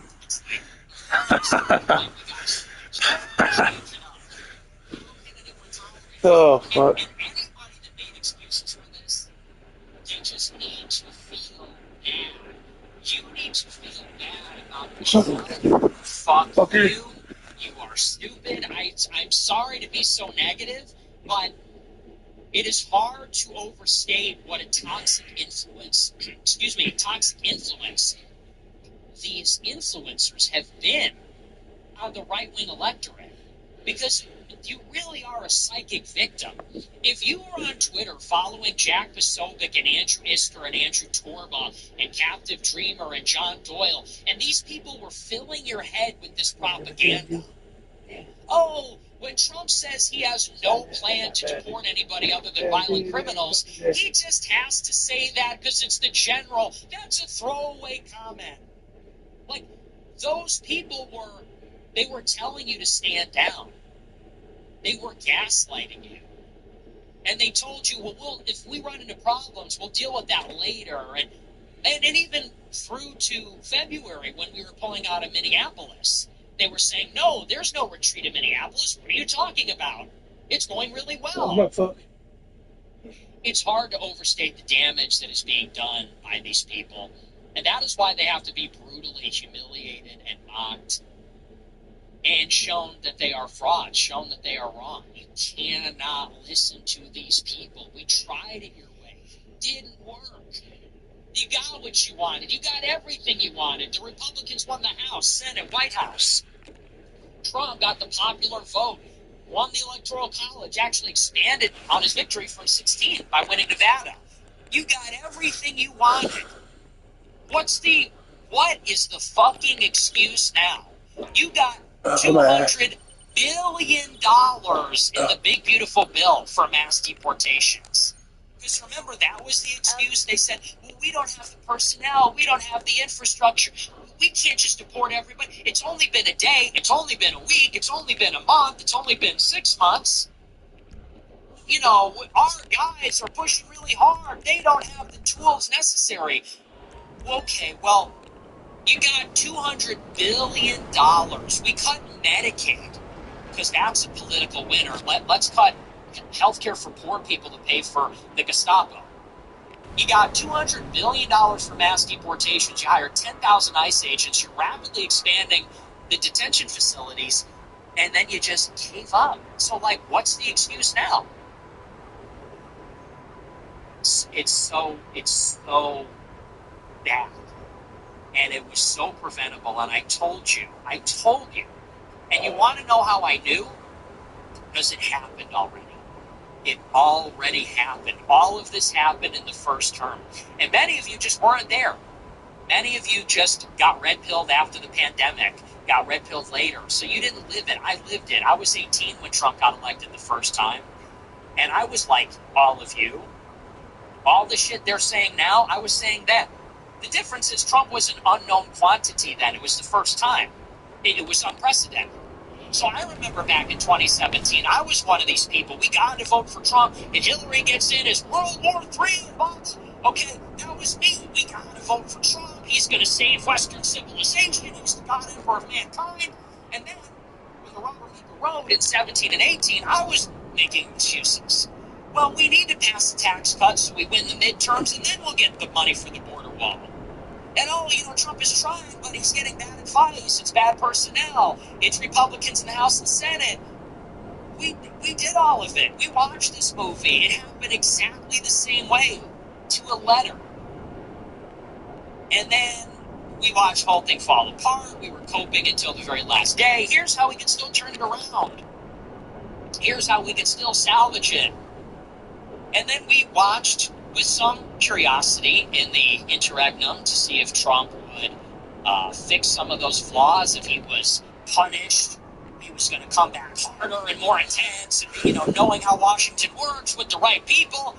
And it was obvious that he had not changed fundamentally. He threw out Project 2025. He's working with Miriam Adelson. He goes on the All In podcast. He appoints J.D. Vance. The rhetoric was what it was. It was obvious it was going to be a rerun. And now all that was remaining is for us to just watch it get set in motion. Now here we are. Now it's 2026 and mass deportations are over. So, like I said, I wait. What is even the argument now about Trump? People are saying, some people are saying right now, it's okay that we're at war with Iran. I don't care that much because immigration is the only thing that matters. He just gave us an amnesty, like there's no deportations even happening. So what are you talking about? Do you know that? But by the way, you know what's really funny? Do you know that after we bombed Iran last year, they deported 1 million people? Look it up. After we bombed Iran in June of 2025, the Islamic Republic of Iran deported 1 million people. It's like Iran is deporting more people than we are. While we're bombing them, like they're at war with the world superpower, and they managed to deport more people. It's crazy. So anyway, I don't want to go too much about it. Like I said, I only wanted to talk about that a little bit, but it just goes to show how much rape can you take? How much of this are you willing to tolerate? feel like I'm going crazy on this show because, like, what am I? People say I've changed. I sold out. I'm a liberal. I'm the same guy for 10 years. I don't want to go to war with Iran. I do want mass deportations and nativism. Like, it's all of you people that are coping and bargaining. Oh, well, you know, it's better than the Democrats. Well, he did say Iran can't have a nuke. Well, even if we're not deporting anybody, at least he secured the border. And by the way, regarding border security, highly overrated. Because that's another rerun. Trump promised to build a wall. Why does it matter? Because a wall can't be taken down. We have the illegal immigration problem, it's calculus. You've got the rate of people that are coming here, and then you actually have the area under the curve of the amount of people that remain here.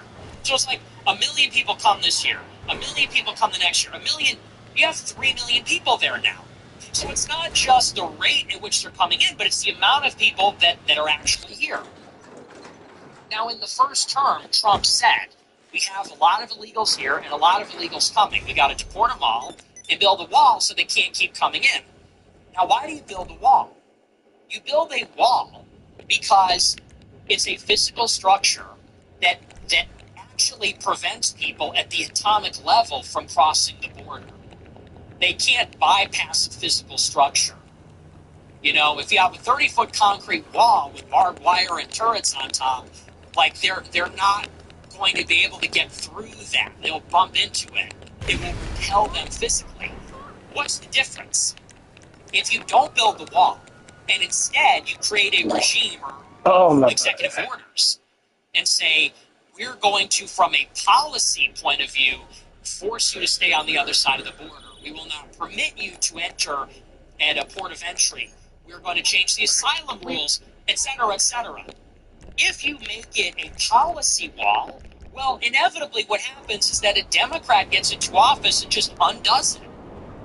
If you make 10,000 executive orders that slow down illegal immigration, the Democrats are going to overturn 10,000 executive orders, and they're going to open it up on day one. That is what happened.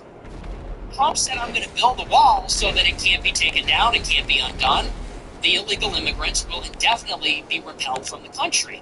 Well, because he failed, that gave us 10 million illegals under Biden. That's a direct consequence of his failure. He didn't build the wall.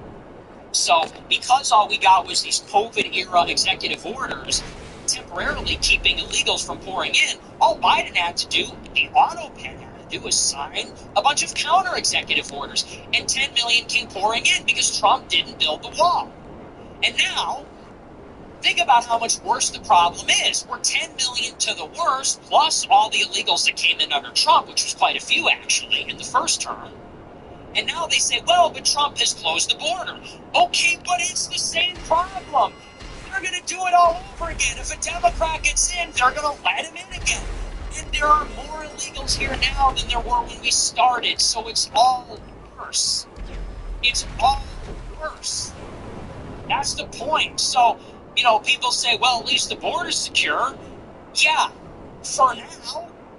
It's going to be secure for what? Another 2.5 years until it isn't again? We didn't vote for Trump to get like a 3-year break from getting raped by immigrants. The border's been wide open for like 50 years. We didn't vote for a 4-year reprieve, 4-year coffee break. We voted to build a wall to permanently stop it. We voted for mass deportations to undo the damage that has been done. You can't just stop the water from pouring in. You have to bail out the water. Hey, get my And, you know, as far as I'm concerned, and I know this is going to be super controversial, and then we're going to move on. As far as I'm concerned, the immigration issue is over. I know that's controversial. I know you don't like to hear that. And I know what people are going to say. But as far as I'm concerned, it's a dead issue. Maybe there was a time when we could have stopped it. Maybe there was a time when we could have built a wall and deported everybody, but that time is surely past. And Trump blew it. Trump blew it both times. We had a chance. If they got it together in 16, they could have built the wall. They could have deported a bunch of people. They didn't. We had our one last chance. We had one last shake in 24. He got elected in the popular vote. For whatever reason, it's cultural, it's the pendulum, whatever you want to say. He got back in, even with Hispanics. And he made it a poisonous issue. And now I don't know that it's ever going to go back in the other direction. I don't know that that'll ever happen. And even if it does, it's almost too late. It's almost too late. The damage has been done. It's set in. And now we have to change how we think about the issue. That old America, heritage America, sorry, it is dead. I know people don't like to hear that. America's not going to be a Norman Rockwell painting. We're not going to be a republic, not an empire. It's done. It's done, and we lost. Okay, you had 30 years to get your act together between Pat Buchanan and Donald Trump and Ann Coulter and all these different nativist groups, and it just never materialized. And I think that's finished. And I think that now what we're playing for is to regain control over our empire, to try to improve the quality of life within the empire, to try to ameliorate the worst effects of diversity. Honestly, I think it's time for a little dose of reality, because at this point, I'm gonna say something else you're not gonna like.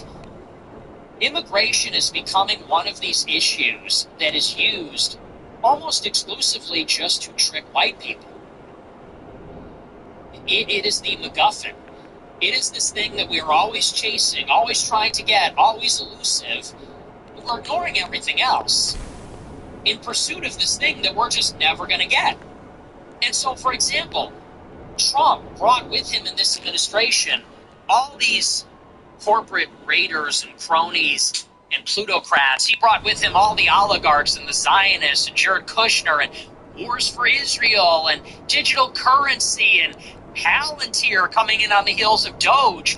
All of these different things, they're so bad. It's like we're going to not have privacy. We're not going to have the Fourth Amendment. The military is banning Anthropic because they want to militarize ChatGPT. We're at war with Iran. You got this big, beautiful bill, which is a monstrosity. We're moving towards digital currency. Tether is in the White House. You got the shit coins being sold by the Trump family. So many horrible things have been unleashed, and all of you white nativists are willing to take it all, swallow it all, because you say, well, as long as we're doing something about immigration. And you go, are we doing anything about immigration? What are we doing about immigration? Is it really worth it? They go, well, anything is going to help. No, I don't think it is. I mean, at a certain point, you have diminishing returns. You have a concept of marginal utility. If you got 50 million illegals, no, I'm sorry, deporting 400,000 doesn't do a damn thing. We have 30, 40 million illegals. We're bringing in millions of legal immigrants. What we're playing for is to remove 300,000 people per year, that we're going to kill everything else on that basis. War with Iran, big beautiful bill, no restrictions on AI, all of that for 200,000 deportations, and you're seriously going to tell yourself every little bit counts? That's delusional. That's totally insane. And it doesn't even matter, because in 4 years, eventually we're going to get another Democrat, and they're just going to undo everything we did 1,000-fold, like what Biden did. So, being perfectly honest with you, and again, you're not going to like this, but you need to hear it, so much of the nativist politics, it really is a race hustle. It really is. And it doesn't mean that I don't believe in it. I think immigration is ruinous. It is terrible. It has objectively destroyed our quality of life. It has alienated us within our own country. It is a disaster. And if I could wave a magic wand and undo it, I would do that in a second. You know? I do think that this is a white country. I do think this flowered from European civilization. I wish it was still that way. Okay?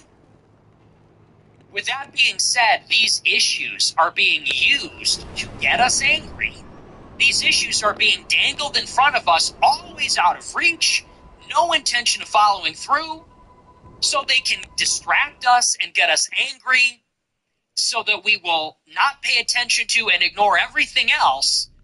And then in the end, we don't even get what we're promised. That is what it feels like to me. And I don't think it's a coincidence that Stephen Miller has become the embodiment of this kosher nativism, this kosher white nationalism. I think about American Renaissance with Jared Taylor, where they'll never criticize the Jews, but they're pro-white. And I like Jared, and I like American Renaissance, and they do great work, but that is the program there. And it's the same at VDARE. VDARE, it's very, Pierre Brumelo, very articulate, great show on Tucker, but it's sort of the same story there. At their final conference, they wanted to have Ashley St. Clair give the closing keynote speech. That's the program. Among the white identitarian crowd, it's very kosher. They all glaze Stephen Miller, and he's out there agitating for war with Iran. His wife is on Piers Morgan bitching about how her Jewish children are victims. And so, look, Jews play every side. They will play the black side, they will play the Muslim side, and yes, they will play the white side too. They will play up the civil rights struggle of the Negroes. Black power, brother, yeah. If you're not free, none of us are free. They'll play up the black struggle. They'll play up the Muslim struggle. They'll make Hollywood movies about Islamophobia while their boys are bombing them in the Middle East. And yes, they'll play up the white thing. What do you think that doofus Jake Lang is doing out there in New York City? When he goes on Laura Loomer's show, LARPing like he's some white Christian nationalist out of a Netflix show, he's literally like the Hollywood villain that we have seen in SVU for the past 10 years. The hacker known as 4chan. He's literally the archetypal Hollywood villain. Leave it to me. The MAGA-era white nationalist, Christian nationalist. He's playing that character, marching around New York City talking about nigger lovers and saying, and doing Roman salutes, go back AIPAC, Muslims are goat fuckers. It's literally a character. And that's a very ham-fisted, very obvious version of it. But that's what Stephen Miller is. That's what Trump is. That's what all of this is, dangling that issue in front of you, so all these chest-beating white people that are, white pride and this and that, are going to get sucked into a political agenda that contains the seeds of their own destruction, the germ of their own destruction. That's what it appears to be to me, and that's what happened here. Because during that election, that's all they talked about. Mass deportations, Haitians are eating the cats and dogs. Have the Haitians been deported from Springfield yet? Fuck no. Like, honestly, that's all I have to say. Do you remember during the election when they said they're eating the dogs, they're eating the cats, Haitians invaded? Have the Haitians been removed from Springfield yet, you motherfuckers? have even 100 of them been removed? Do you remember when that story came out and that became a big thing? That became a touchstone in the election, and every jagoff with the camera deployed to Springfield to interview people and do like their own Vice documentary about it? Have any of those people been removed? No. Have any Somalis been removed? No. No, it hasn't been solved at all, and it's not going to be. So what did we actually vote for? Who's getting what they wanted here? You have to see this.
That's that. I do want to move on. I want to get into the situation in Iran.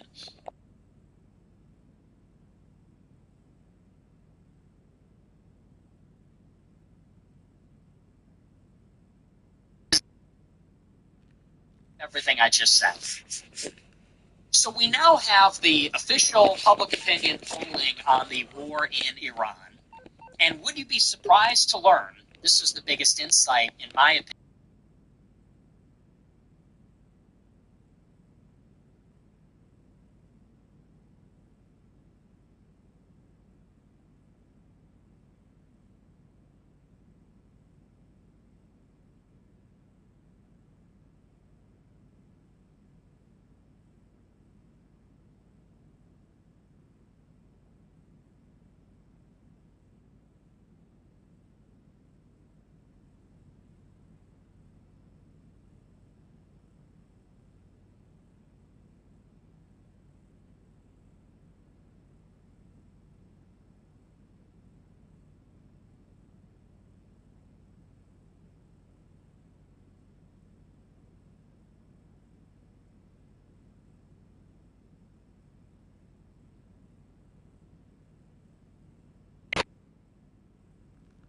supportive of the strikes. 77% say the U.S. should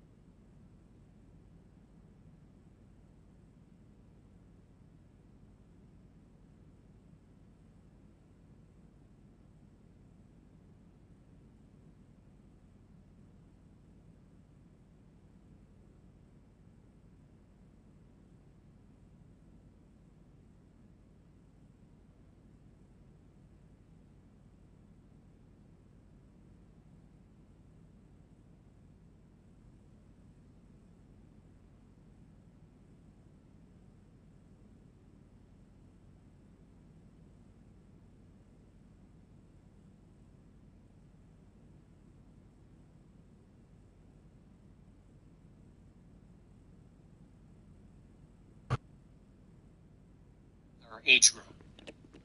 Voters with college degrees are about evenly split over the strikes. Those with bachelor's or postgraduate degrees overwhelmingly believe the U.S. should not have struck Iran. Now, to me, this is just a nail in the coffin.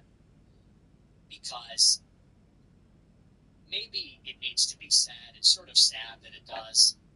When you go back to the original MAGA movement, when it all started, what this whole thing is about, Trump came down the escalator. And among other things, the biggest, most poignant thing he said is that the war in Iraq was a mistake, that we should put America first, that we had been fighting never-ending battles, that we had no business fighting, we have gained nothing from it, it's cost us a fortune, Americans have died, we haven't even achieved our goals. He said, and so this welfare warfare thing, invade the world, invite the world, the neoconservative agenda, he said this is a failure and we need a change. He said we need an America first nationalist foreign policy. And his credibility on the issue came from the fact that he was one of the earliest critics of the Iraq war in 2003. And whereas the Republicans at that time wanted to cast Donald Trump as a Democrat and say that he's not a true conservative, he's not of the establishment, he's not a loyal member of the movement, Trump flipped that on its head and said the Republican establishment is corrupt too. And that maybe Trump doesn't fit into that mold, but that's a good thing because Republicans are losers and they have been pushing America last policies with the Democrats. And whether it's Clinton or Bush, Obama or the other Bush, you're getting the same globalist policies that put Americans last. That was the genius. That was the vision of Trump 1, of the Trump 2016 campaign. Now, at that time, that was actually an unpopular position. In 2016, when Trump first ran, 86% of Republicans had a positive view of George W. Bush. And more than 70% of Republicans believed that the Iraq war was a good thing, that we achieved our objectives and that we had won. So when Trump came down the escalator, let's think about it in these terms. Relative to the rest of the party, he was progressive. And by that, I mean he was pushing the right wing forward. He was a new wave politician. He was introducing a refinement, maybe a realignment, a new development. So whereas Republicans were stuck and they had lost and they still embraced this catastrophic war, which wasn't even really conservative. When you think about what conservatism is, this is a war that was fought for what? For Israel, for oil, for defense contractors. Take your pick. It was fought for everybody other than Americans. And that's not conservative. And so relative to the electorate and the movement and the party establishment, Trump was further to the right. Trump was an accelerant, a progressive. And insofar as Trump was ascendant and surging and popular, he was having an impact on the rest of the party. You could argue he was moving the Overton window. He was dragging them forward into the future. He was influencing the GOP, the conservative movement, the electorate in a positive way. He was pushing the envelope, pushing us to where we need to go. That was in 2016. 80% of Republicans are pro-George Bush, pro-neocon, pro-Iraq war, and Trump comes out as the radical contrarian. He comes out as the accelerationist, the right-wing progressive that says, I'm a nationalist. I'm America first. I repudiate the legacy of George W. Bush. I repudiate the movement conservatism, the GOP establishment. I repudiate principled conservatism if it means spending blood and treasure for gains that we don't even have. He realigned what it is to be right-wing, what it is to be Republican. I supported him then. Here we are 10 years later, and let's look at where the party is. Now, 90% of MAGA Republicans and Trump support this war in Iran, which is meaningfully the same thing. This is a war that has no tangible benefit for Americans. This is a war that is virtually identical to the war in Iraq. The buildup is the same. The pretext is the same. The problems are arguably similar, if not worse. The risks, the possibility of profound second-order consequences, economically, militarily, and otherwise for the United States. Arguably, it's Iraq on steroids. It's far worse. And now you look at where these two sides are relative to one another. Well, Trump, he obviously is the conservative movement. He is the Republican Party establishment. And the electorate is his voters. They are his voters. So he was on the outside. Now he's the inside. And now he's bringing us to war in Iran. And all those people, the 20% from 2016, the 20% from back then that were on the outside, that were with Trump, with the new wave, with the progressive visionary thinking, well, now they've been brought all the way back into the establishment. People that signed up with Trump in 2016 against the war, Trump has now delivered them into the war. And actually, it is the people that are anti-Trump or not part of Trumpism. It is the percentage of Republicans that don't identify as MAGA that are actually better on this issue. They're actually more progressive, more nationalist, more America first. I did not vote for Trump in 2024. Why? Because in 2016, Trump was driving all of this forward. You could say he was moving the ball down the field, so to speak.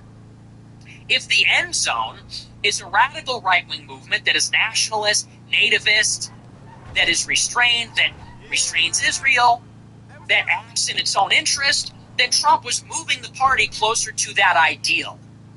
He was exerting pressure, exerting gravity and magnetism, pulling the party, the conversation, the energy to the right place, in the right direction. Fast forward 10 years later, it is the opposite. He is holding everything back. There are people in the GOP that are correct. They're against the war. And this time, it's actually the educated voters. It's the low information, non-college educated voters, the MAGA voters that support the war. Now it's the college educated that are saying this is a disaster. There's no plan here. This has been mishandled at the minimum. It was probably ill-conceived regardless of how it was handled. And what does Trump do to the people that are against the war? he tries to annihilate them. He tries to ostracize them, tries to destroy them. This is Marjorie Greene. This is Thomas Massie. This is Tucker Carlson, Megyn Kelly. All of the people that are now anti-war, anti the war that he delivered, it's not enough that he's driving these events, but he's holding everybody back from going further to the ideal. He's actually the fourth of lethargy. He's retarding progress. He's actually sabotaging and thwarting progress. Whereas you might have right-wing people that are more extreme in their opposition to the Israel lobby, more extreme in their opposition to the build-up to war in Iran. Trump is pulling them right back, punishing anybody that he perceives to be disloyal. That's why I can't support it anymore, because how can you argue now that this is an asset when this is clearly a liability? And like I said, that other effect, and maybe this is the most tragic part about it, this is a movement that was born to oppose these things, as we've all been talking about. You used to identify as MAGA. What did Make America Great Again mean? It was actually, in a very explicit way, in contradistinction to nation building, regime change. What's the big idea?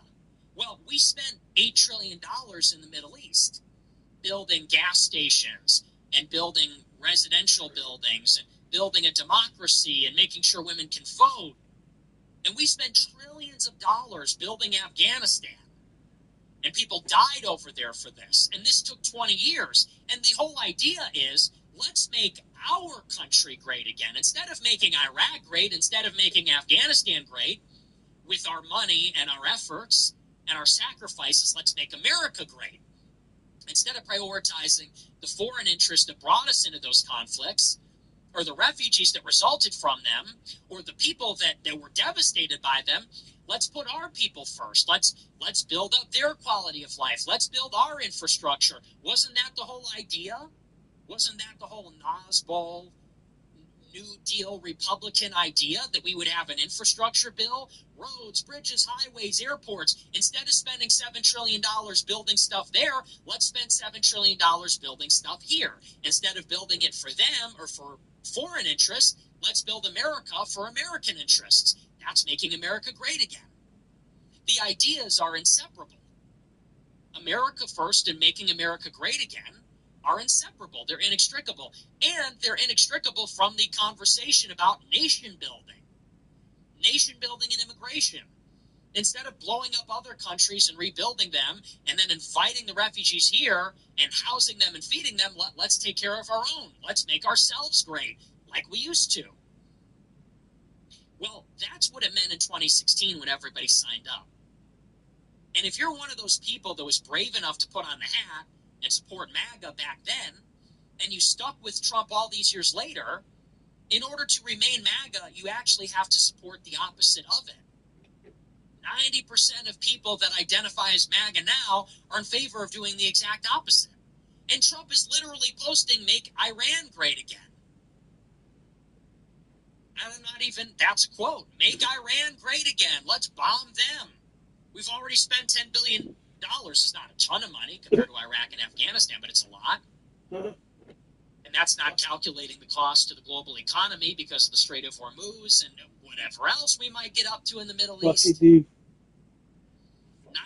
of MAGA are now in support of making Iran great again, making Israel great again. You know, doing all those things that the other Republicans had done. And once again, here's the question: is Trump people in the right direction or the wrong direction? Well, if you took people that supported the original MAGA movement, and because of their loyalty to you, they are now supporting a war with Iran, obviously that's a problem. Obviously that's hurting more than it's helping. And I said in 2024, and maybe you didn't understand what I meant by this, but I said in the 2024 election, we may be headed to a war with Iran regardless, and I do believe that. But if Kamala takes us to war in Iran, at least nobody's going to support it. The Democrats are anti-war, so there's going to be more dissent in the Democrat ranks than there would be in the Republican ranks. because Democrats are more anti-war than Republicans. And they're more sympathetic to the Palestinians and the Iranians, and they're more skeptical and critical of U.S. power and intervention. So if Kamala wins and takes us to war, not even the Democrats are going to support it. Are Republicans going to support it? Well, no, they'll reflexively not support it because it's Kamala. And would independents support it? I would argue that independents and the general public wouldn't even see her as a legitimate president. We saw that Biden is literally dying, and this was like a grand deception foisted on the public. They lied about his physical condition. They lied about his mental deterioration, and yet he was nominally the president, which is one of the great scandals of American history. In this insane maneuver, they switched him out at the last second with his vice president, Kamala. There was no convention, no real vote among the delegates, and Kamala had never actually even won a Democrat primary. She dropped out, I believe, after the Iowa caucus or something in 2020. So not only do you have this ridiculous situation with Biden, but then you have someone like Kamala who really has no credibility. And this also would have been on the heels of the 2020 election, where there were some serious doubts about the legitimacy of how that election was conducted. So if Kamala gets in, I don't know that anybody is a supporter. I don't know that anybody's happy. I don't know that anybody even thinks that she's legit president. If she takes us to war, 90% of everybody's going to oppose it. And they're going to oppose it on the grounds that this is like, we don't even know what this is. The men in suits, the cabal that runs America, that apparently rigs the elections, that controls the candidates, that uses the auto pen, these people set her up as the puppet, and this sick machine is what is taking us to war. Not only would it be deeply unpopular, people would be furious and besides themselves. In a word, they'd be united against the war. And who would lead the charge in the opposition? Obviously Republicans. And what would that do? It would give all the initiative to Republicans to be anti-war. How do you distinguish yourself from the Democrats in the midterms? You say, well, we are against the war. How do you distinguish yourself from the Democrats in 28? We oppose the war. We are going to do no new wars, as Trump promised he would, but lost. I said the problem with Trump in the alternate scenario is all the MAGA people are going to go along with it. Because it's him. Because it's him. Because of his charisma, because of his cult-like effect. And it doesn't matter if he violates every promise or every principle, they're going to go with it because of his charisma. Because he's Trump. And not only are there going to be more people supporting it in absolute terms, but it's also the opposite in terms of legitimacy. Because Trump won, people are going to say, oh, I guess the elections aren't rigged. They were rigged in 2020, but if Trump won, they're not rigged now. So everything is fine. The elections were never rigged. And Trump won the election, and he took office, and everything's fine. So I think the institutions are working properly. And if Trump is bringing us to war, well, there must be a very good reason. So the whole war has this tinge now of credibility. And by the way, the left-wing institutions support it too. Hillary Clinton the other day said the second Trump administration is great. It's much better. And the Wall Street Journal supports the war, and the Washington Post supports the war. Yeah, bro. And Fox News supports the war. And so, in absolute terms, there's more support for the war among the public. It's almost all coming from the MAGA Republicans. And all of the institutions across the spectrum support the war because it's theirs. And I said this during the election, and maybe people thought it was like an intangible thing. Yeah, where it got by, the war will have more legitimacy or less. The war will have more support or less.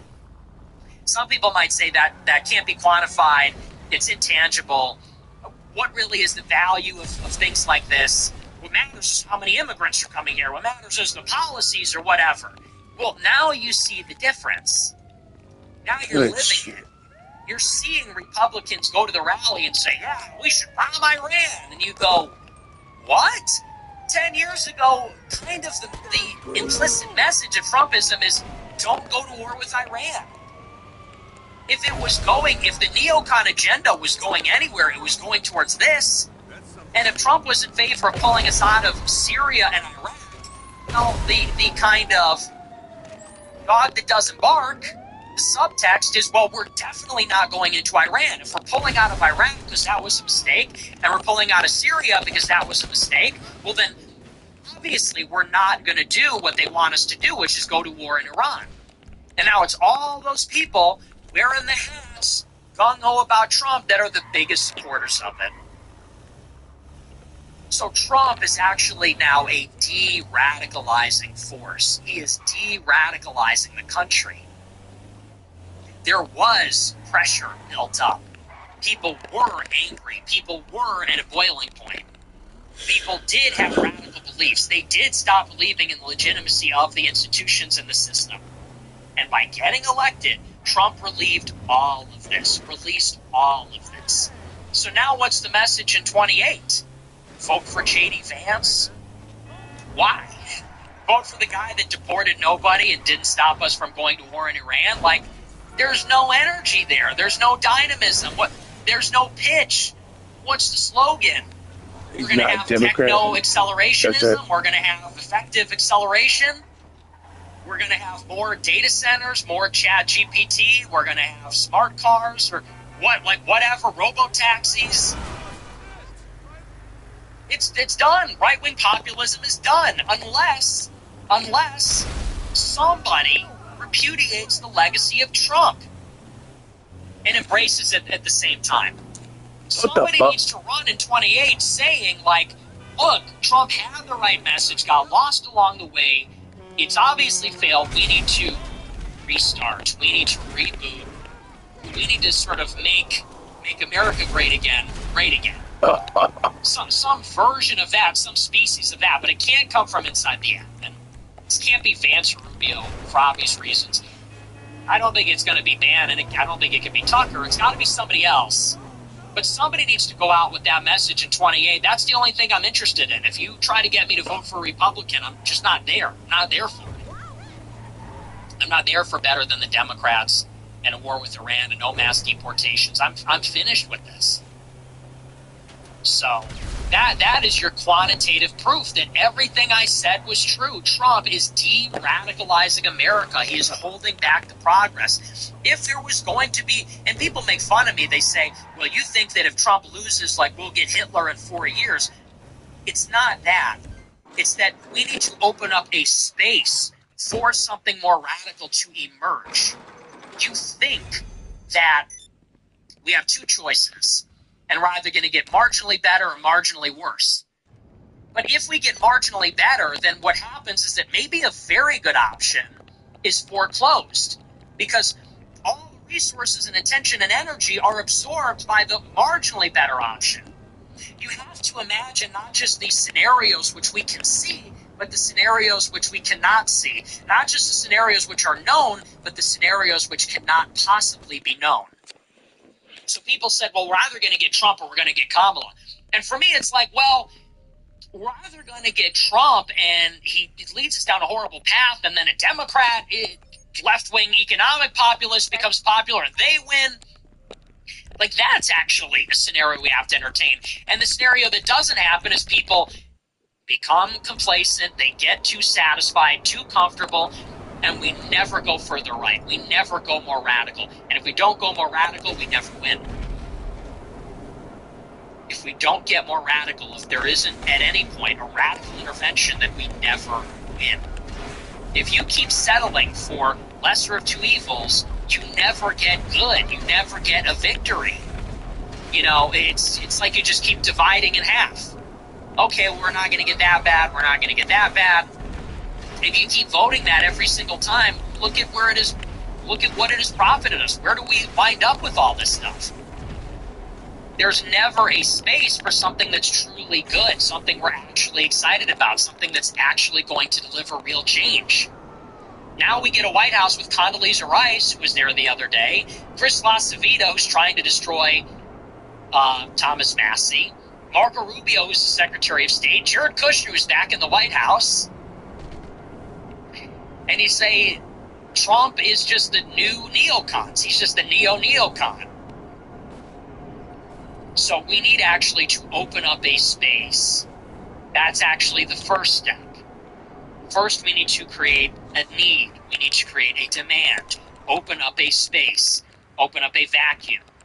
And create the conditions for it to be filled. Instead of voting for Trump, knowing what he is, and hoping for the best.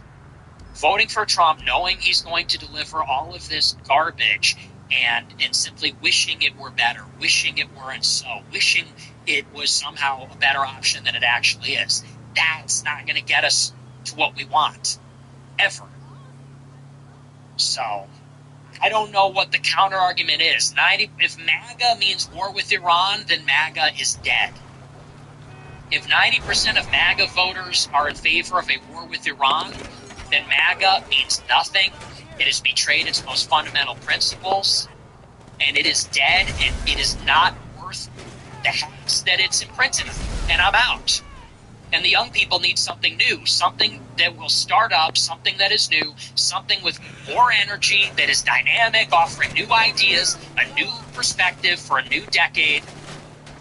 Maybe new leadership, maybe younger people, a guy that isn't 100 years old. But, you know, and here's the thing, is the last thing I'll say about it. A lot of people are rocking with my criticisms. They agree with me.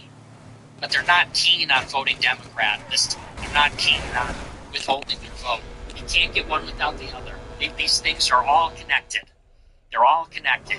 You can't divorce the inputs from the outputs. Causes from the effects. You voted for Trump. This is the direct consequence. Nothing happened in the middle. What are you going to blame it on? Bad advisors, bad advice, bad personnel, the Biden economy, Biden fucked up the government, circumstances, Netanyahu did this. Like, you voted for it. This is what we got. Didn't work. You want something new, you got to play hardball. You got to try something new. You have to do the unthinkable. Trump does the unthinkable every day. The Jews do the unthinkable every day. We need to do the unthinkable. We need to keep our options open. We need to be open-minded. I'm happy to vote for a Democrat for no reason other than they're going to drop the hammer on the fucking people that did this to us. Because it's as simple as that for Can me. you please pick up poop? You were voted in to stop this war and deport the illegals. You're doing neither. Now I want you to suffer. I want you to pay a price. And that price is very direct. I want you impeached. I want you investigated. I want you thrown out. I want you to lose your seat. I want your life to be very difficult. And I don't want you to have a political future because you fucked us. And people say, well, you're going to fuck yourself too. Well, we're already being fucked either way, so what difference does it make? You can't vote Democrat. Don't cut your nose to spite your face. We're being cut in the face every day. We're at war with Iran. There's no mass deportations. They want to legalize transgender surgeries for kids if the parents sign a form. How much more spited can we be? Our face is being spited every day. It's just now you get a share of it. You get a share of that. And hopefully, and that's just for the midterms. I wouldn't vote for a Democrat in 28. Maybe. But for the midterms, I want Democrats to come into the House to get oversight power to hurt this administration, and that's it. You know, you don't need to be a pro-woke, tranny, illegal nigger or whatever to refugee to vote Democrat. You just need to vote for them to get oversight powers so they will clobber the Republicans to open up a space in 28. That's what has to be done. And if you will not do that, then you're not listening to me and you're not being rational, okay? I'm losing my patience with you people because I told you in 24, I predicted all of it. I said you can't vote. And people still, to this day, like, they admit that I'm right, but they're like, okay, but voting Democrat, that's too far this time. It's like, we have to do this. We have to do it. Just this once. We can vote Republican in 28. We can keep our options open. But for 26, we must give oversight powers. The House of Representatives is the people's chamber. The people, you are the one that insisted it's a binary. Well, I hate the Republicans now, so I'm voting for the other option. And I want it to hurt for them, and I want them to suffer and be diminished by it. And then in 28, I want them to be so degraded that a right-wing populist takes the primary by storm and, I don't know, maybe wins, maybe becomes president. At least it's a chance. At least there's a fighting chance for something different. That's my imperative right now. That's the Fuentes imperative. So I don't know how much more of this you guys can take. I'll keep doing it to you every day from now until 28. I don't know how much more of this you guys have an appetite for, how much losing and disappointment and failure, but it's for a purpose. If only you knew how good things can be, it could be so different.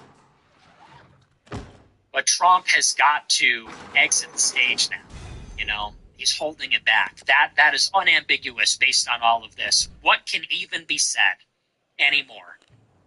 It's like every issue. Epstein, immigration, war with Iran.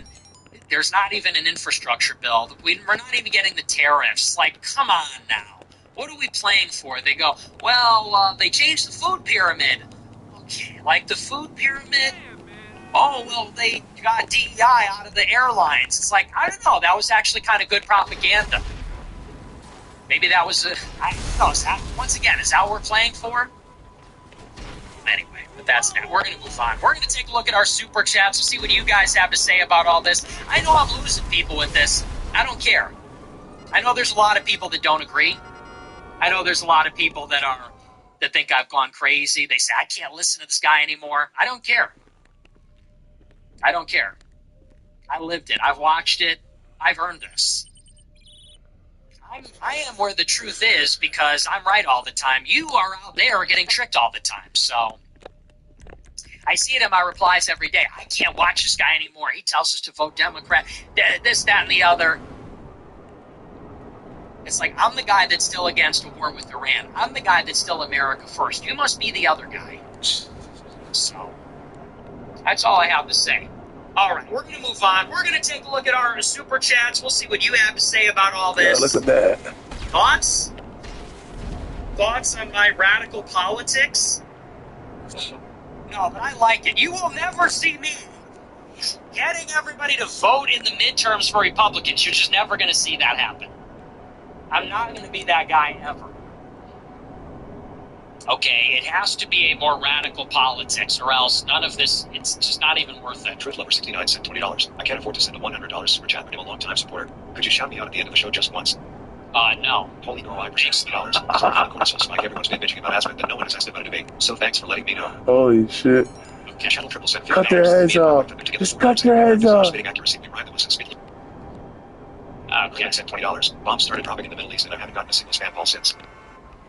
Yeah, you know what? I've noticed that too. Kind of funny, right? Kate Butkowski was right, sent $20. Open the show sporting the quarter zip with blurred lines play. Also, Diamond and Silk would have opposed war in Iran. Are they still around? I know one of them died, sadly. But is the other one still around?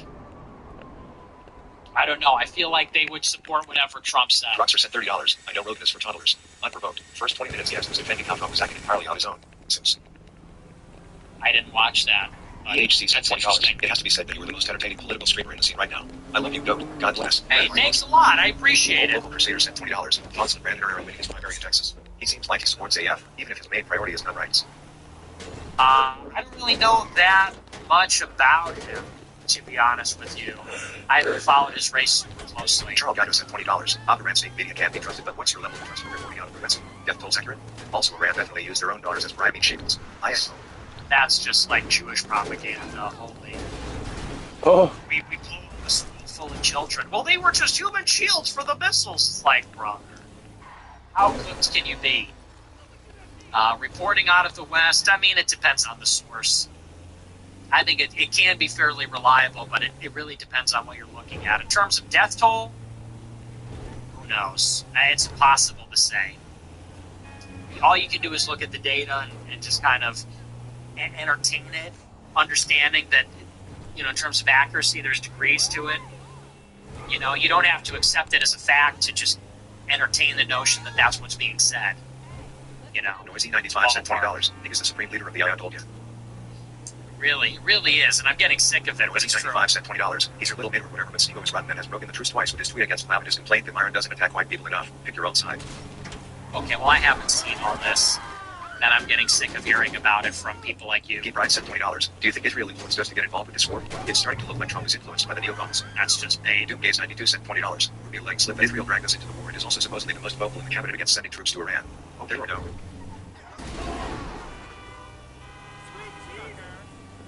That's just...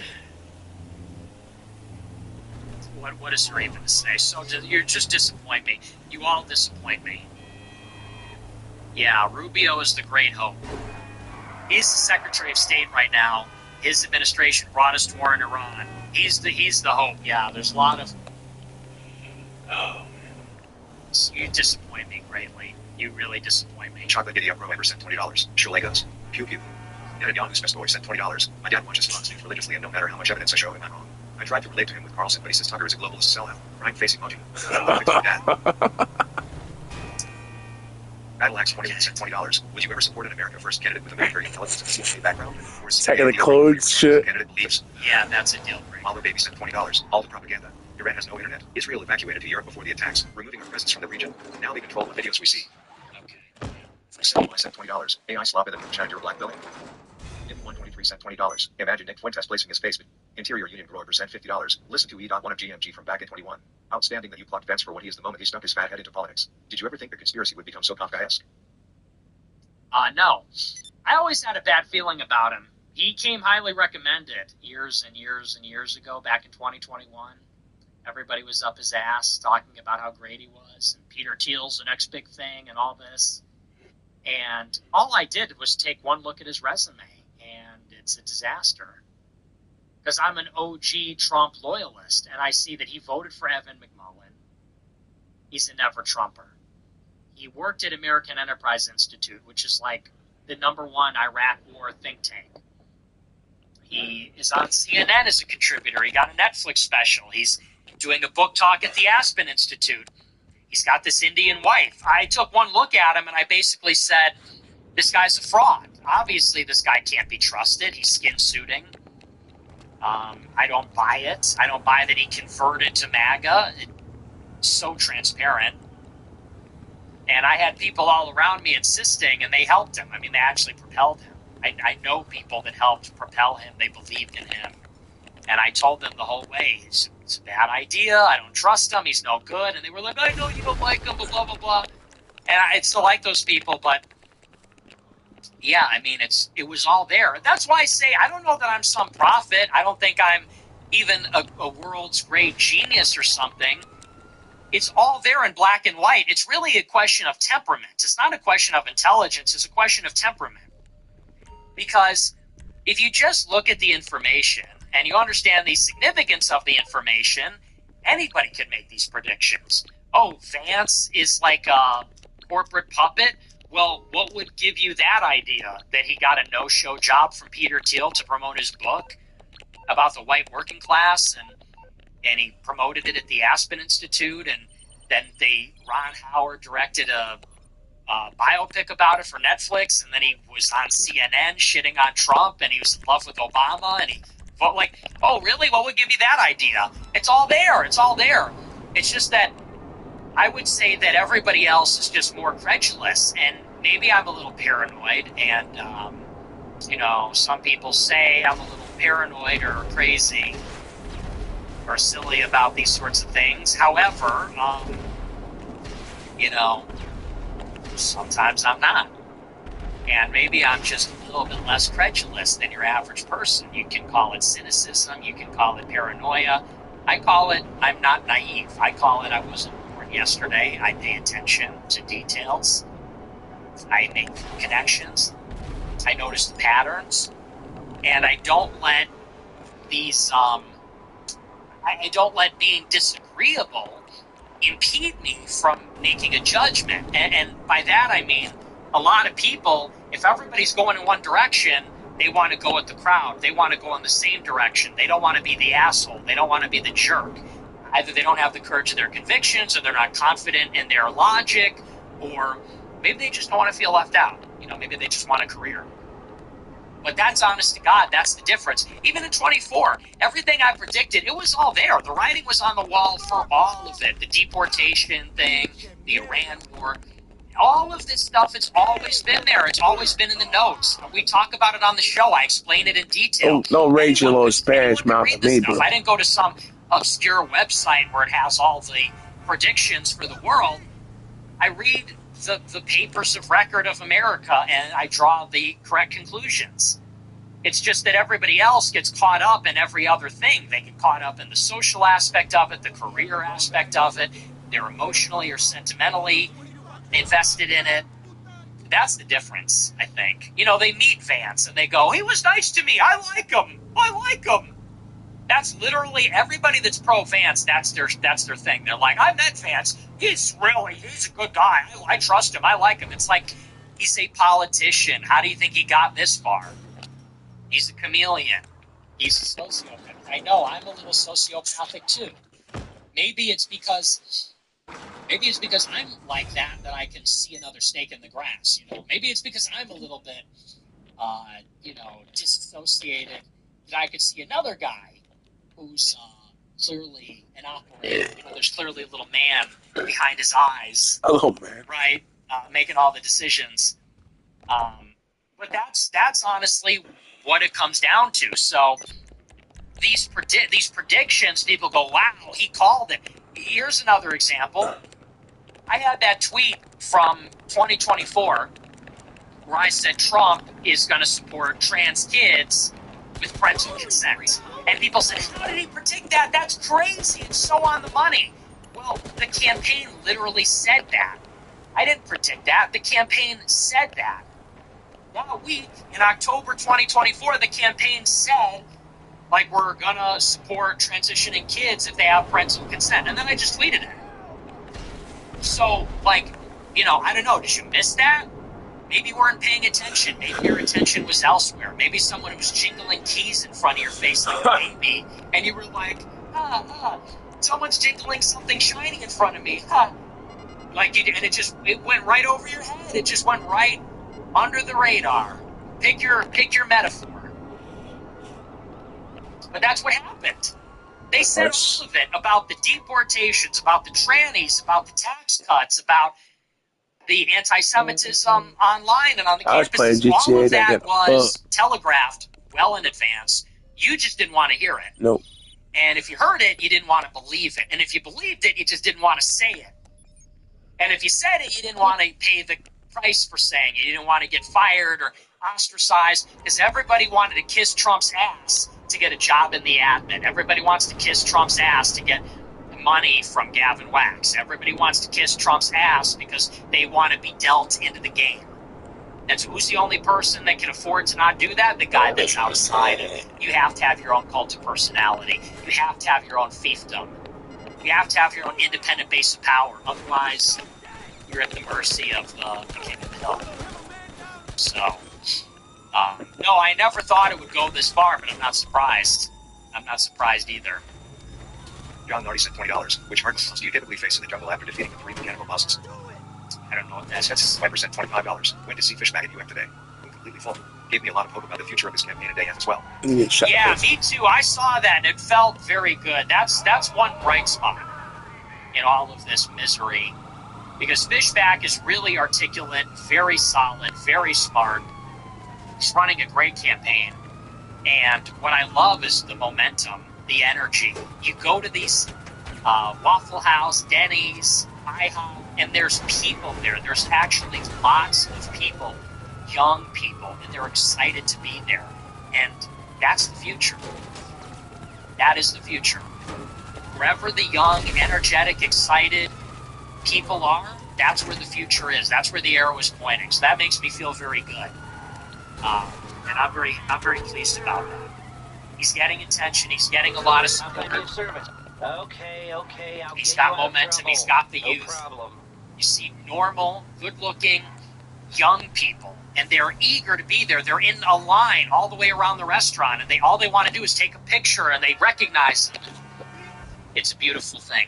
It gives me hope. And that's the hope, is that there are other people like you out there, you know? Maybe we'll do another event this year, because we need to just deliver a message that we are not alone. Don't get shot in the face, bro.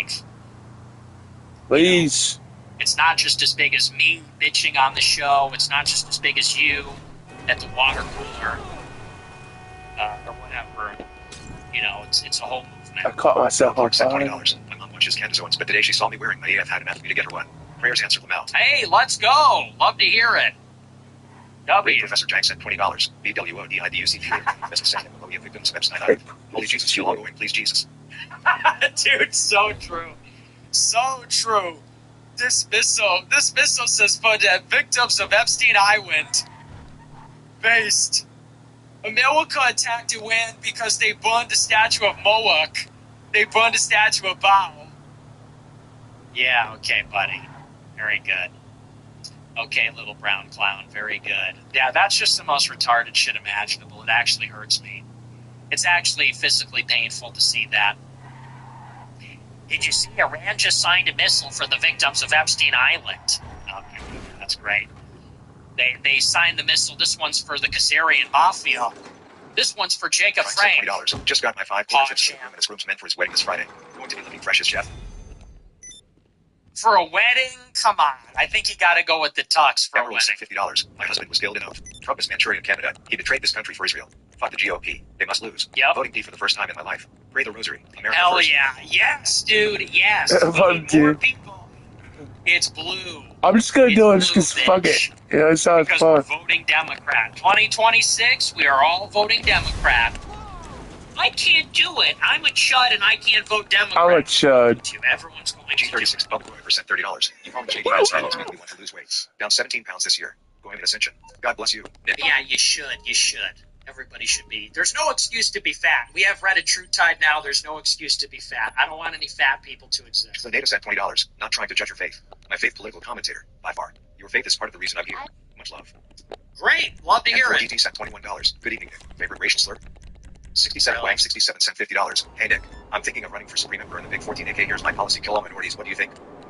Disavow. Recommend sent $20. Free hit. We're minorities, dumbass. Who do you think the minorities are? We're minorities. Sent free hit. Miss you, Nick. Playful face emoji. High voltage sunny emoji. High voltage sunny Free emoji. Israeli Hitler. emoji. Saluting face emoji.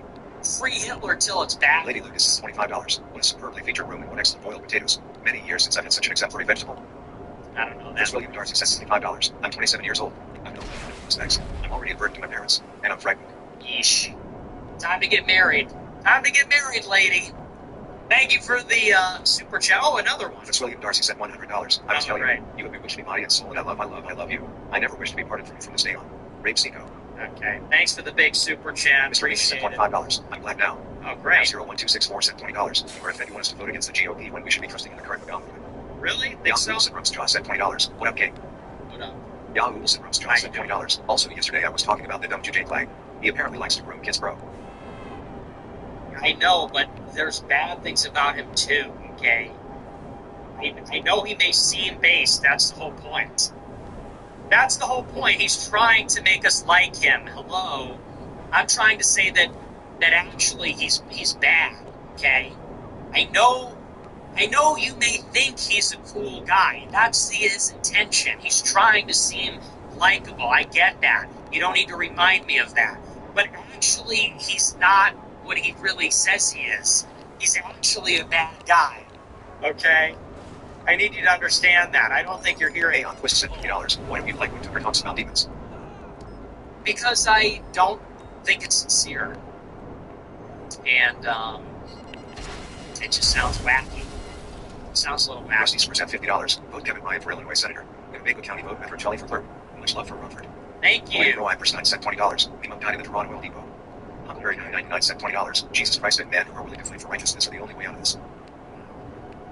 That's so Luther sent true. $20. What did you think of Tucker's claim last week that a couple Gulf states arrested Mossad operatives trying to do a false flag and that hasn't been reported yet? Well, if that's true, then we all really need to know that. I love when he drops things like that, like, and I know that. And I know that for a fact. It's like, like, that's actually very relevant. You want to clue us in on that, maybe? Can we maybe get that information? Tucker always has, like, government sources feeding him information where he's like, I happen to know that for a fact. And it's like, really? How do you know that? That's actually really fucking disturbing.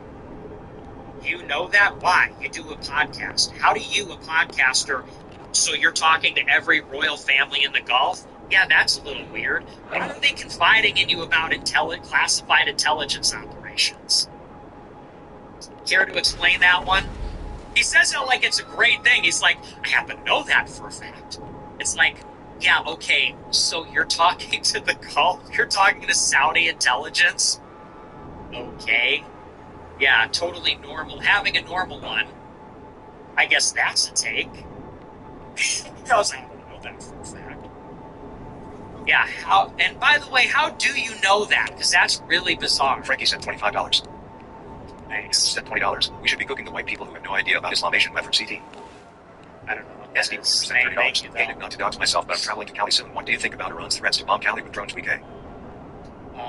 I don't know. I don't know. I mean, that sounds like it's ridiculous, but who knows? Dr. Curious sent $20. Advice for fellow married Romans. Don't try to explain to your wife how to vote in any way other than the lesser of two evils. What? Okay. Jackson J. Wells sent $20. Did you see those two retards interview Fishback at the resto? Sub 100 IQ combined. I don't know who you're talking GE Narrations Alex sent $20. Miguel supported Iran as an episode of the Twilight Zone. It's a cultural recon unlike anything I've ever seen. They will still support Trump even with boots to the ground. The debts must win in November. It is like the Twilight Zone. It's actually scary. Big love to Sneeko sent $30. Been watching since the first Iran war last year. My entire crew and work since you. Keep doing what you're doing, King. Thanks. Let's go. WWAG. User 1257456 sent $20. Shout out to Hey, Nick, WAG. what are the tiny hats behind the pandemic? I've been teaching this to my kids. Mainly how to think, not what to think, though. What other fundamental axioms could I teach my kids? Charles Buell sent $20. Never kill yourself. Charles Buell sent $20. Bad economy. Epstein files have people. There's a fundamental axiom. Never commit suicide, no matter how Charles hopeless Buell it sent gets. $20. Bad economy. Epstein files have PBL angry now, and you are focused on voting again. Is it impossible to get Christian protests? Oh my god. Please separate me from my supporters. I don't want to see them. Get me away from them. Get me away from you people. I can't talk to you people anymore. I'm sick of it. Maxine the Queen sent $100. How close do you think society is to a Soylent Green scenario? Dennis. I don't think that's going to happen, but who knows? Your guess is as good as mine. Thanks for the big super chat. When is that movie going to happen? 1% $20. It's so true. The Goyim, bless their little hearts. Let's just give them a big plot of land. Let's fill their bellies with slop. And let's give them entertainment to watch on TV. Bless them. Huckleberry 999 sent $20. Regarding Joe Rogan, you should watch Fear Factor. By the way, do you have intel from Homeland Security without being connected to the establishment?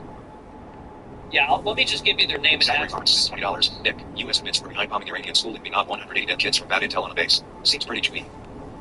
Oh, I didn't hear about Sword that. sent Thanks for $20. Do telling you think me. Trump genuinely cares what happens in 2028? Or I don't think he cares about it. Charles Lee sent $50. The AF hat looks great. Do you not identify as conservative because MAGA calls themselves conservative? Or is being a nationalist different?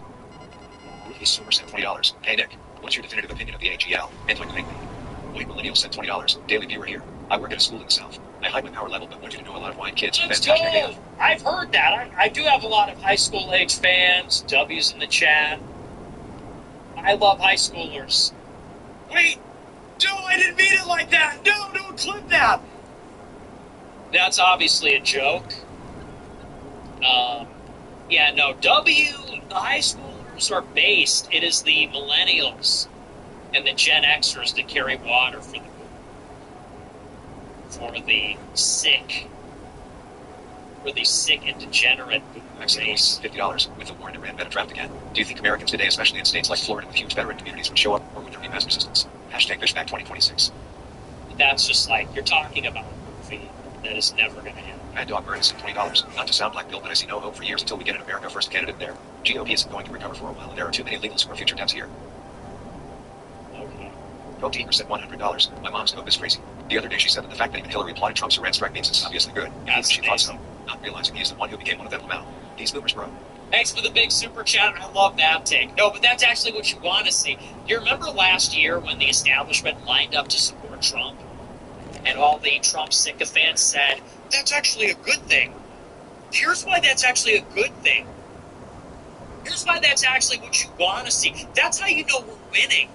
Remember they used to say that? You'd be like, hey, why is Jeff Bezos donating to the inauguration fund? And they're like, well, that's actually how you know we're winning. That's what you want to see. It's like, oh yeah? How do you know that? Based on what? What are you talking about? You go, hey, wait, why is Mark Zuckerberg fighting Trump tooth and nail like he did in 2020? In 2020, Zuckerberg gave $300 million for get out the vote for Joe Biden. Now he's not spending any money. Why is that? Did Mark Zuckerberg become a base groiper? And they go, well, that's actually what you want to see. That's how you know we're winning. That's actually a really good sign. Really? Why? Because one of two things happened. Either Trump became a bitch to the establishment, or Zuckerberg became red-pilled and wants white nationalism. So which do you think is more likely? Because those are the options that I see there. But yeah, it's like this. Hillary supports it. Well, that just goes to show we're winning. Even Hillary has seen the light. Yeah, everyone's having an epiphany every single day. I've seen the Queen once sent $50 It's if great. senior cells were operating in the U.S. Would local news actually report it, or would that information be kept quiet? What? Why would local news would probably tell the law enforcement? What do you mean?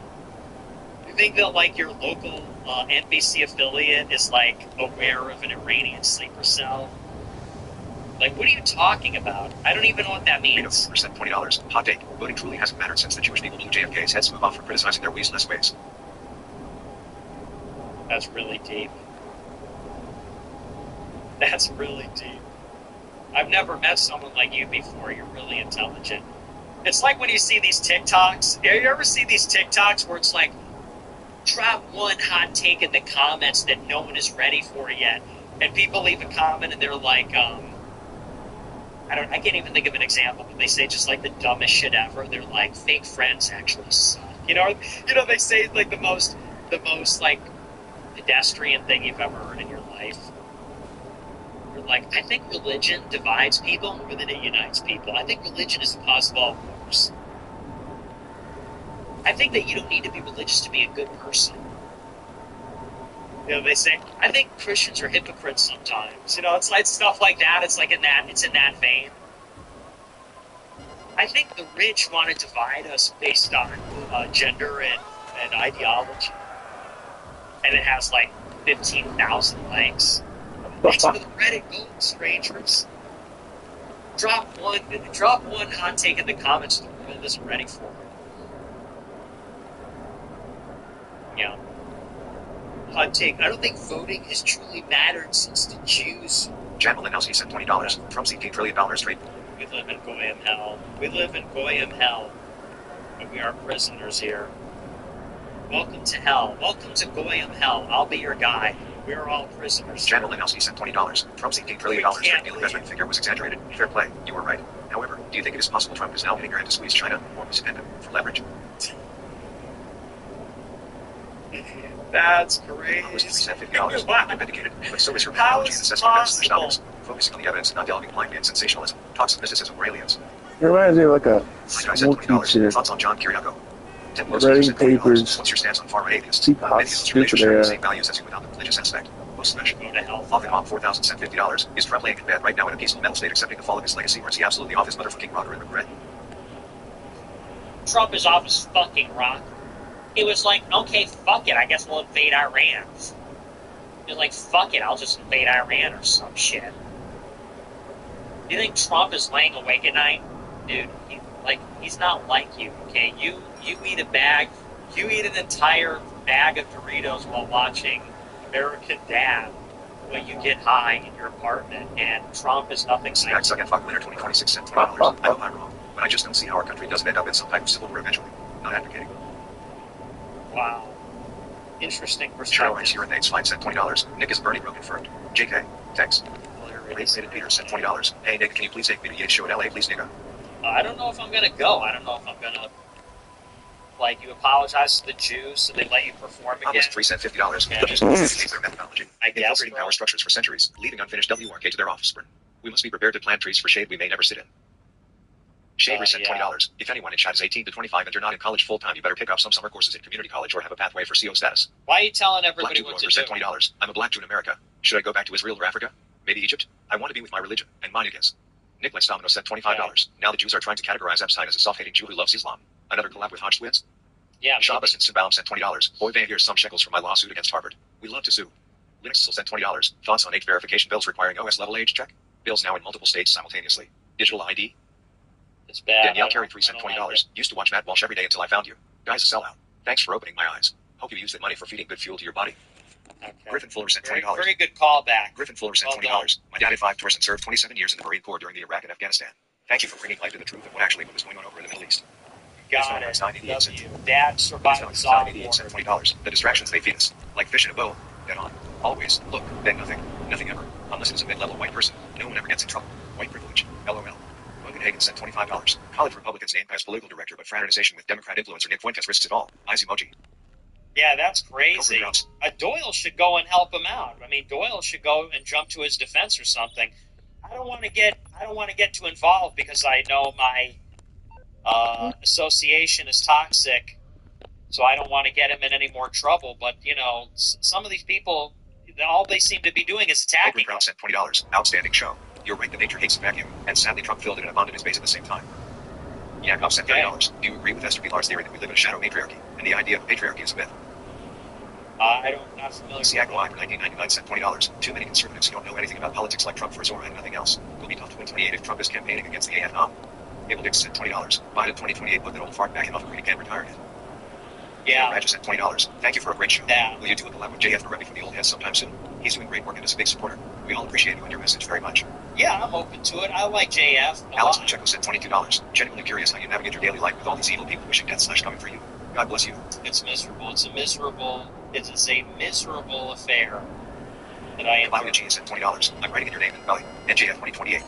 WLA. How about you tell us who voted? Don't tell Timothy Chalamet. How about you tell us who voted independent? And stop referencing the New York Times. Okay. Howard Schmidt FH sent $50. Hey Nick, how you doing? Yeah, with that attitude, you're only insulting yourself. Adrian sent $20. KRD for Nick. Okay. That's an optical. R&B. Still no. D for Nick Fuentes. Hans percent $50. Hans percent $50. Hilarious seeing the plan trusting Perma going niggers next say shit like we've been talking about this happens if they're on a team or have any say so in policy decisions. Yeah, we're gonna do this. The posters are in control. JRP sent $20. Deep state is on both sides, so it doesn't matter what you vote. You're a great news source even though you're not radical, even smile.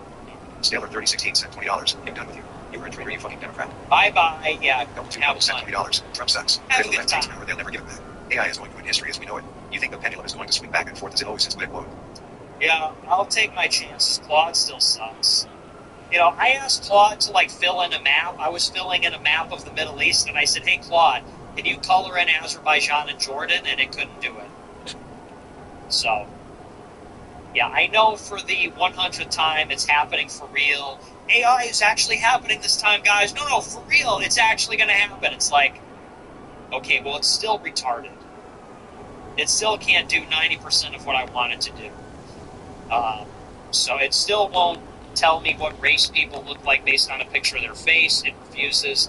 It still can't color in a map. It still can't do math or chemistry or anything. Basement Negro Slayers at $27. Listen here, little baby. You're going to get a lot of hurtful and degrading super chats, but that ain't what I'm about. Let me just say, you are perfect the way you are. You hear me, sugar? Perfect. Don't ever change. You deserve anything and everything you want. Stay safe for me, baby girl. Greater than Batman's 44 cent $50. Invited my parents over Sunday after church. Listened to Alex Jones while I cooked. They walked in during the A. I've been with Trump, JD, and Alex on Jeopardy, who is a really big fucking faggot Trump. I didn't see that. Supreme ruler of USA sent $60. We must raise and have a hostile Christian nationalist take over of every sector of the U.S. government. Nothing will deter us. Whoa. Nearly sent $20. W Mexican maxing also aren't they the least race mix maybe only with whites still amount. I don't know. I'm not watching that. $100. I like how you're trying to get us going to use our going power and we spike you for zero understanding of the bigger vision that you have for us. Thank you for the big super chat. Yeah, the Goyim are beyond saving, honestly. Our Lady of Glory sent $20. What do you suggest someone does if they live in Virginia with span burgers, data centers, 5 electric bills, gun banning, gerrymandering, with a lot at stake? Do we stay home? Big Green 4440 sent $20. You're a freak. Jan Malinowski sent $20. Do you think it is possible that the strike on Iran is connected to an effort to put an oil squeeze on China? Or was it Ben? Goodboy Shekels sent $20. The media never speaks on Operation Ajax and how that lead to Iran's current situation. They check out how the Ayatollah is a terrorist, when the U.S. supported the Shah that was disappearing people. Ember Sirius sent $20. Greetings from Turkey, Nick. Are we the next in Israel's crosshairs after Iran? What does Mystic Nick predict? We're part of NATO, so it's not the same. 67 WAG 67 sent $20. I think you actually understand. That's why he got so upset we blew your guys out. Also, free Mossad. Mom said $100. Catholic convert. Roy Vermont, 2 young boys. Found you last year and it's so relieved to finally have found someone in the information space who speaks the truth and has integrity. God bless you. Hey, thanks a lot. Thank you for the big super chat, W Convert, W Family. Love to hear it. Thank you very much. We're in Texas for the wedding now, but just quarters for the guys. Okay.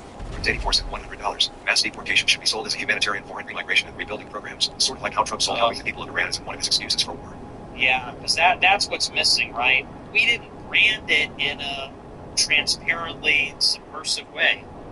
Well, so if we call it humanitarian, then they'll let us do it. Yeah. Well, here, with one little rhetorical trick, then they'll have to let us do it.